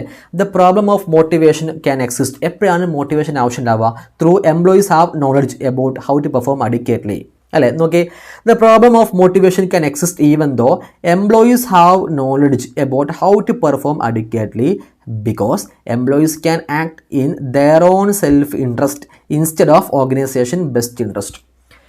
എംപ്ലോയീസ് അവർക്ക് അവരുടെ ഇഷ്ടപ്രകാരം ചെയ്യാൻ പറ്റുമോ, എന്തിനു പകരം, കമ്പനി പറയുന്നതിന് പകരം എംപ്ലോയീസ് അവരുടെ ഇഷ്ടപ്രകാരം ചെയ്യാൻ പറ്റുമോ, അപ്പോൾ മാത്രമേ എന്ത് ചെയ്യുള്ളൂ അവിടെ മോട്ടിവേഷൻ ആവശ്യമുള്ളൂ. അപ്പോൾ മോട്ടിവേഷൻ പ്രോപ്പറായിട്ട് പ്രൊവൈഡ് ചെയ്യണം അല്ലേ. എംപ്ലോയീസ് അല്ലെ കമ്പനി പറയുന്നതിനേക്കാളും എംപ്ലോയീസ് അവരുടെ ഇഷ്ടപ്രകാരമാണ് ചെയ്യണമെങ്കിൽ അവിടെ എന്ത് കിട്ടണം, ത്രൂ പ്രോപ്പർ എന്ത് വേണം, മോട്ടിവേഷൻ വേണം. ഓക്കെ ആണോ? കണ്ടോ, the employees can make their own performance report better by allocating the resource without benefiting the organization as whole. ഒരു കമ്പനിയെ മൊത്തമായിട്ട് ഡിപ്പെൻഡ് ചെയ്യാതെ ഒരു എംപ്ലോയിക്കിന് എന്ത് ചെയ്യാൻ പറ്റും, പ്രോപ്പറായിട്ട് എല്ലാം പ്രിപ്പയർ ചെയ്യാൻ പറ്റും. അപ്പോൾ എന്തുണ്ടെങ്കിലും മാത്രമേ പറ്റുള്ളൂ ഈ പറഞ്ഞ പ്രോപ്പർ മോട്ടിവേഷൻ ഉണ്ടെങ്കിൽ എന്ത് ചെയ്യാൻ പറ്റുള്ളൂ. ഓക്കെ ആണോ? ഓക്കെ, ഇനി ഗോൾ കോൺഗ്രൻസ് അച്ചീവ് ചെയ്യണമെങ്കിൽ എന്ത് വേണം, ഇൻസെൻറ്റീവ് അല്ലേ. ഇൻസെൻറ്റീവ് പ്രോപ്പറായിട്ട് ഷെയർ ഹോൾഡേഴ്സ് മാനേജ്മെൻറ്റിന് ഇൻസെൻറ്റീവ് പ്രൊവൈഡ് ചെയ്യണം. ഏതൊക്കെ, in order to increase the likelihood of employees working to achieve their individual goal. ഒരു എംപ്ലോയി ഇൻഡിവിജ്വൽ ഗോൾ അച്ചീവ് ചെയ്യുന്നതിലേറെ ഉപരി ഓർഗനൈസേഷൻ എയിം അച്ചീവ് ചെയ്യണമെന്നുണ്ടെങ്കിൽ മോട്ടിവേഷൻ്റെ കൂടെ എന്തും പ്രൊവൈഡ് ചെയ്യണം, ബൈ പ്രൊവൈഡിങ് ദ ഇൻസെൻറ്റീവ്. അവർക്ക് എന്ത് ചെയ്യണം, ഇൻസെൻറ്റീവ് പ്രൊവൈഡ് ചെയ്യണം. അപ്പോൾ ഇൻസെൻറ്റീവ് മീൻസ് എന്താണ്, ബെറ്റർ റിവാർഡ്, അവർക്ക് റിവാർഡ് പ്രൊവൈഡ് ചെയ്യണം അല്ലേ. Rewards and compensation should create goal congruence between individual goal and organisation goal by stimulating the individuals to perform by providing incentive such as reward or related increment in effort. അപ്പോൾ ഒരു കമ്പനീൻ്റെ ഓരോ ഇൻഡിവിജ്വലിൻ്റെ ഗോളും ആ കമ്പനീൻ്റെ organisation ഗോളും ഇത് രണ്ടും ഒരുമിച്ചാക്കണമെന്നുണ്ടെങ്കിൽ ആ company എന്ത് ചെയ്യണം, ഇൻസെൻറ്റീവ് പ്രൊവൈഡ് ചെയ്യണം അല്ലേ. അപ്പോൾ ഇൻഡിവിജ്വൽ ഗോളും ഓർഗനൈസേഷൻ ഗോളും ഒരുമിച്ചാവണമെന്നുണ്ടെങ്കിൽ, വിച്ച് മീൻസ് ഷെയർ ഹോൾഡേഴ്സും മാനേജ്മെൻറ്റും ഒരുമിച്ചാവണമെന്നുണ്ടെങ്കിൽ ആ ഷെയർ ഹോൾഡേഴ്സ് അവർക്ക് ഇൻസെൻറ്റീവ് റിവാർഡായിട്ടോ കോമ്പൻസേഷൻ ആയിട്ടോ ഇൻസെൻറ്റീവ് കൊടുത്തേ പറ്റും. ഓക്കെ, അതാണ് എന്ത്, ഇൻസെൻറ്റീവ്. ഇനി ലാസ്റ്റ് വൺ ആണ് കണക്ഷൻ. എന്താ കണക്ഷൻ എന്ന് പറഞ്ഞാൽ, മാനേജ്മെൻറ്റ് നല്ല രീതിയിൽ പെർഫോമൻസ് ചെയ്യണമെങ്കിൽ മാനേജ്മെൻറ്റും ഷെയർ ഹോൾഡേഴ്സും നല്ലൊരു ബന്ധമാണ് അല്ലേ. കാരണം it is very important to create a connection between goal, performance measure and incentive. ആ കമ്പനീൻ്റെ ഗോളും പെർഫോമൻസും ഇൻസെൻറ്റീവും ഇത് പരസ്പരം നല്ല കണക്ഷനാണ്. വിച്ച് മീൻസ് വാട്ട്, ചെയ്യുന്ന ജോലിക്ക് എന്ത് വേണം, ഇൻസെൻറ്റീവ് കിട്ടണം. എങ്കിൽ മാത്രമേ പരസ്പരം എന്തുണ്ടാവുള്ളൂ, അതിൻ്റെ കണക്ഷൻ കിട്ടുള്ളൂ. എന്തൊക്കെ തമ്മിലാണ്, പെർഫോമൻസും ഇൻസെൻറ്റീവും ഗോളും തമ്മിൽ. Okay, so in order to align, in order to join the employee self interest and overall organisation objective, ഒരു കമ്പനീൻ്റെ സെൽഫ് ഇൻട്രസ്റ്റും ഒരു കമ്പനീൻ്റെ ഒബ്ജക്റ്റീവും അലൈൻ ചെയ്യണമെന്നുണ്ടെങ്കിൽ, ഒന്നാക്കണമെന്നുണ്ടെങ്കിൽ, it is necessary to relate the incentive with performance. പെർഫോമൻസിൻ്റെ കൂടെ എന്ത് പ്രൊവൈഡ് ചെയ്യണം, ഇൻസെൻറ്റീവ് പ്രൊവൈഡ് ചെയ്യണം. അതായത് നല്ല രീതിയിൽ പെർഫോമൻസ് ചെയ്യുന്നെങ്കിൽ എന്ത് ചെയ്യണം, നമ്മൾ ഇൻസെൻറ്റീവ് കൂട്ടി കൊടുക്കണം. അങ്ങനെ മാത്രമേ എന്ത് ചെയ്യുള്ളൂ, കണക്ഷൻ ഉണ്ടാക്കാൻ പറ്റുള്ളൂ. ഈ KSRTC ആണല്ലേ, പ്രൈവറ്റ് ബസ്സും KSRTCയും എന്തുകൊണ്ടാണ് പ്രൈവറ്റ് ബസ് ലാഭത്തിലാവാൻ കാരണം, അവർക്ക് ബേസിക് ഒരു 600 രൂപ ശമ്പളം ഉണ്ടാവും. അതിന് പുറമെ ഇത്ര കളക്ഷൻ വന്നാൽ നിങ്ങൾക്ക് എന്തുണ്ടാവും, ഇൻസെൻറ്റീവ് കിട്ടുന്നുണ്ടാവും. അപ്പോൾ എന്ത് ചെയ്യുക, ആളുകളെ വിളിച്ചു വിടാൻ നോക്കും. KSRTC എന്താ പ്രശ്നം, അവർക്കൊരു ഫിക്സ്ഡ് എമൗണ്ട് ഫിക്സ്, അതിനപ്പുറത്തോട്ട് അവർക്ക് സാഹചര്യമില്ല. അപ്പോൾ അവർ എന്ത് ചെയ്യും, പണിയെടുത്താലും ഇല്ലെങ്കിലും ഈ എമൗണ്ടേ കിട്ടുള്ളൂ. അപ്പോൾ എന്ത് ചെയ്യും, നോർമൽ പണിയെടുക്കും. പ്രൈവറ്റ് ബസ്സിന് അങ്ങനെയല്ല. പ്രൈവറ്റ് ബസ്സിലെ എംപ്ലോയീസ് ബേസിക്കലി ഒരു 600-700 രൂപ ഉണ്ടാവും. അതിന് പുറമെ കളക്ഷൻ എത്ര വരുന്നു അതിനനുസരിച്ച് ഇത്ര ശതമാനം കിട്ടും, കമ്മീഷനായിട്ട് കിട്ടും. ഓക്കെ ആണോ, ഇതാണ്. അപ്പോൾ ഒരു ഗോൾ കോൺഗ്രസ് അച്ചീവ് ചെയ്യാൻ ഏതൊക്കെ മെത്തേഡ്സ് ഉണ്ട്? ഫസ്റ്റ് വൺ ഏതൊക്കെയാണ്, communication and understanding. Second one create direction. Third one motivation and incentive. Motivation, incentive and connection is very very important. And this is all about our goal congruence. നമ്മൾ എന്തൊക്കെ discuss ചെയ്ത് പറടാ. ഇനി ഒന്ന് relax ചെയ്തിട്ട് വെറുതെ skip ചെയ്ത് പോലെ ഒരു ചാപ്റ്റർ പഠിച്ച് അതിൻ്റെ റിലാക്സേഷൻ കിട്ടണമെന്നുണ്ടെങ്കിൽ ആ ചാപ്റ്റർ നിങ്ങൾക്ക് ഫുൾ ബ്രീഫ് ചെയ്യാൻ പറ്റണം. ഓക്കെ, അപ്പോൾ ആസ് എ ഫാക്കൽറ്റി എന്ന നിലയ്ക്ക് നിങ്ങൾക്ക് ഞാൻ ഗോൾ കോൺഗ്രൻസ് എന്ന് പറഞ്ഞ ചാപ്റ്ററിൻ്റെ A to Z ഞാൻ നിങ്ങൾക്ക് പറഞ്ഞു. A to Z. അപ്പോൾ ഞാൻ ഫസ്റ്റ് നിങ്ങൾക്ക് എന്താ ഡിസ്കസ് ചെയ്തത്, what is mean by goal congruence എന്ന് പറഞ്ഞു അല്ലേ. നമ്മൾ ഗോൾ കോൺഗ്രൻസ് എന്താണെന്ന് പറഞ്ഞു. മമ്മൂട്ടി ആൻഡ് മോഹൻലാലിൻ്റെ എക്സാം ഞങ്ങൾക്ക് പറഞ്ഞു. അതുപോലെ പൊളിറ്റിക്സിലൊരു എക്സാം ഞാൻ നിങ്ങൾക്ക് പറഞ്ഞു. ഇത് പരസ്പരം ഞാൻ എങ്ങോട്ട് ലിങ്കാക്കി, ഷെയർ ഹോൾഡേഴ്സും മാനേജ്മെൻറ്റ് എക്സാം ഞാൻ പറഞ്ഞു. എന്നിട്ട് നമ്മൾ എന്ത് ചെയ്തു, ഗോൾ കോൺഗ്രൻസിൻ്റെ ഡെഫിനേഷൻ നമ്മൾ ഡിസ്കസ് ചെയ്തു. അതിനുശേഷം ഗോൾ കോൺഗ്രസ് നമ്മൾ ഡിസ്ക്രൈബ് ചെയ്തു. അതിനുശേഷം നമ്മൾ എന്ത് പറഞ്ഞു, എന്താണ് ഏജൻസി തിയറി എന്ന് പറഞ്ഞു. ഏജൻസി തിയറി എന്താ നമ്മൾ എന്ത് ചെയ്തു, ഒരു ചാർട്ടിൻ്റെ ഒരു ഗ്രാഫിൻ്റെ സഹായത്തോടെ നമ്മൾ എന്ത് ചെയ്തു, പഠിച്ചു. ആ ഏജൻസി തിയറിക്കകത്ത് വരുന്നൊരു പ്രശ്നമാണ് എന്ത്, ഏജൻസി പ്രോബ്ലം. നമ്മൾ എന്ത് പഠിച്ചു, ഏജൻസി പ്രോബ്ലം എന്താണെന്ന് പഠിച്ചു അല്ലേ. ഏജൻസി പ്രോബ്ലം എന്താണെന്ന് പഠിച്ചു. 2 ടൈപ്സ് ഓഫ് ഏജൻസി പ്രോബ്ലം നമ്മൾ പഠിച്ചു. എന്തൊക്കെയാണത്, adverse selection arise due to information asymmetry by selecting the inferior alternative. Second one moral hazard പഠിച്ചില്ലേ. ഇനി ഹൗ ടു റിസോൾവ്, എങ്ങനെയാണ് ഈ ഏജൻസി പ്രോബ്ലം നമ്മൾ എങ്ങനെ ഡീൽ ചെയ്യും, എങ്ങനെ പരിഹരിക്കും നമ്മൾ പഠിച്ചു അല്ലേ. Management should be designing work flow, work task, control system, ഇതൊക്കെ എന്ത് ചെയ്യണം അല്ലേ. ഇതെല്ലാം എന്ത് ചെയ്യണം, ഷെയർ ഹോൾഡേഴ്സ് ഡിസൈൻ ചെയ്യണം. By minimizing the opportunism by agent, പഠിച്ചിട്ടുണ്ടോ, by minimizing the opportunism by ഈ ഏജൻറ്റ് ഷെയർ ഹോൾഡേഴ്സിനെ വെച്ച് അവസരം മുതലാക്കാതിരിക്കാൻ വേണ്ടിയിട്ട് ആ ഷെയർ ഹോൾഡർ മുൻകൂട്ടി വർക്ക് ഫ്ലോ ഡിസൈനിങ് ഒക്കെ എന്ത് ചെയ്യണം, ഇതൊക്കെ മുൻകൂട്ടി എന്ത് ചെയ്യണം, ഡിസൈൻ ചെയ്ത് വെക്കണം. ഇതാണ് എന്ത്, how to resolve the agency problem. അത് നമ്മൾ പഠിച്ചു. പിന്നെ നമ്മൾ എന്താ പഠിച്ചത്, അച്ചീവിങ് ഏജൻസി പ്രോബ്ലം നമുക്ക് എങ്ങനെ അച്ചീവ് ചെയ്യാൻ പറ്റും അല്ലേ. നമുക്ക് അച്ചീവ് നമ്മൾ ഓൾറെഡി എന്ത് പഠിച്ചു, അച്ചീവിങ് നമ്മൾ പഠിച്ചു അല്ലേ. എങ്ങനെയൊക്കെ അച്ചീവ് ചെയ്യാൻ പറ്റും, ഗോൾ കോൺഗ്രസ് നമുക്ക് എങ്ങനെ അച്ചീവ് ചെയ്യാം നമ്മൾ ഓൾറെഡി പഠിച്ചു അല്ലേ. പിന്നെ നമ്മൾ പഠിച്ചു ആസ്പെക്റ്റ് ഓഫ് ഗോൾ കോൺഗ്രസ്. അതൊക്കെ ആസ്പെക്റ്റ് അല്ലേ, കമ്മ്യൂണിക്കേഷൻ അണ്ടർസ്റ്റാൻഡിങ് ഉണ്ടായിരിക്കണം. അതുപോലെ ഡയറക്ഷൻ പ്രൊവൈഡ് ചെയ്യണം, മോട്ടിവേഷൻ പ്രൊവൈഡ് ചെയ്യണം. അതുപോലെ തന്നെ മോട്ടിവേഷൻ പ്രൊവൈഡ് ചെയ്യണം, ഇൻസെൻറ്റീവ്സ് പ്രൊവൈഡ് ചെയ്യണം. ദർ മസ്റ്റ് ബി കണക്ഷൻ ഉണ്ടായിരിക്കണം. And this is all about your 10.6 goal congruence, and this is our ഇതാണ് നിങ്ങളുടെ റെഗുലർ വീഡിയോസിൻ്റെ ക്ലാസ്. ഇങ്ങനെയാണ് നമ്മുടെ ക്ലാസ് പോവുക. ഓക്കെ ആണോ, അപ്പോൾ ഇങ്ങനെ നമ്മുടെ ക്ലാസ് പോവാം. അപ്പോൾ ഇനി നിങ്ങൾക്ക് പറയാനുള്ളത് CMA ഇൻ്റർ റെഗുലർ സ്ട്രാറ്റജിക് മാനേജ്മെൻറ്റിൻ്റെ റെക്കോർഡ് ക്ലാസ് നമുക്ക് അവൈലബിൾ ആണ്. Okay, record class is available. Record class എന്താണ്, നമുക്ക് അവൈലബിൾ ആണ്. ഓക്കെ, അപ്പോൾ റെക്കോർഡ് ക്ലാസ് പർച്ചേസ് ചെയ്യണമെങ്കിൽ നിങ്ങൾക്ക് എന്ത് ചെയ്യാം, എന്നെ എന്ത് ചെയ്യാം, വാട്സപ്പിൽ നിങ്ങൾക്ക് കോൺടാക്ട് ചെയ്യാം. അപ്പോൾ എൻ്റെ നമ്പർ ഞാൻ ഇവിടെ കൊടുക്കുന്നുണ്ട്, 7560908413. This is my WhatsApp number. നിങ്ങൾക്ക് എന്ത് ചെയ്യാം, എന്നെ ഈ വാട്സപ്പ് നമ്പറിൽ എന്ത് ചെയ്യാം, കോൺടാക്ട് ചെയ്യാം. CMA ഇൻ്ററിൻ്റെ strategic management record class available ആണ്. അതുപോലെ തന്നെ CMA. ഓക്കെ, ഞാൻ പറഞ്ഞുതരാം ഏതൊക്കെ സബ്ജക്റ്റ് ആണ് റെക്കോർഡ് ക്ലാസ് അവൈലബിൾ, ഞാൻ ഒന്നുകൂടി പറഞ്ഞുതരാം. ഓക്കെ, CMA ഇൻ്റർ കുട്ടികൾക്ക് എൻ്റെ പ്ലാറ്റ്ഫോമിലൂടെ ഏതൊക്കെ സബ്ജക്റ്റിന് റെക്കോർഡ് ക്ലാസ്സാണ് അവൈലബിൾ ആവുക. ഓക്കെ, അപ്പോൾ ഞാൻ പറയാൻ വേണ്ടി പോവാണ് CMA. ഓക്കെ, CMA ഇൻ്ററിൻ്റെ സബ്ജക്റ്റുകൾ ഫസ്റ്റ് ഞാൻ പറയാൻ വേണ്ടി പോണത്. അപ്പോൾ CMA inter record class. Okay, recorded class CMA ഇൻ്ററിൻ്റെ റെക്കോർഡ് ക്ലാസ്സുകൾ ഏതൊക്കെയാണ് അവൈലബിൾ ആവാന്നുള്ളത്. Okay, first record class available ആണത് സ്ട്രാറ്റജിക് മാനേജ്, പേപ്പർ നമ്പർ 9 അല്ലേ, സ്ട്രാറ്റജിക് മാനേജ്മെൻറ്റിൻ്റെ റെക്കോർഡ് ക്ലാസ് നിങ്ങൾക്ക് അവൈലബിൾ ആവും. Strategic management.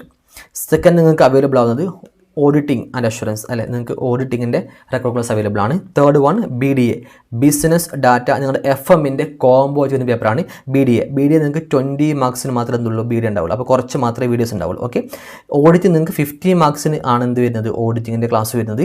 പിന്നെ സ്ട്രാറ്റജിക് മാനേജ്മെൻറ്റിൻ്റെ ക്ലാസ് അല്ലെ ഇത് 40 മാർക്സിനാണ് നിങ്ങൾക്ക് സ്ട്രാറ്റജിക് മാനേജ്മെൻറ്റിൻ്റെ ക്ലാസ് വരുന്നത്. ഓക്കെ ആണോ?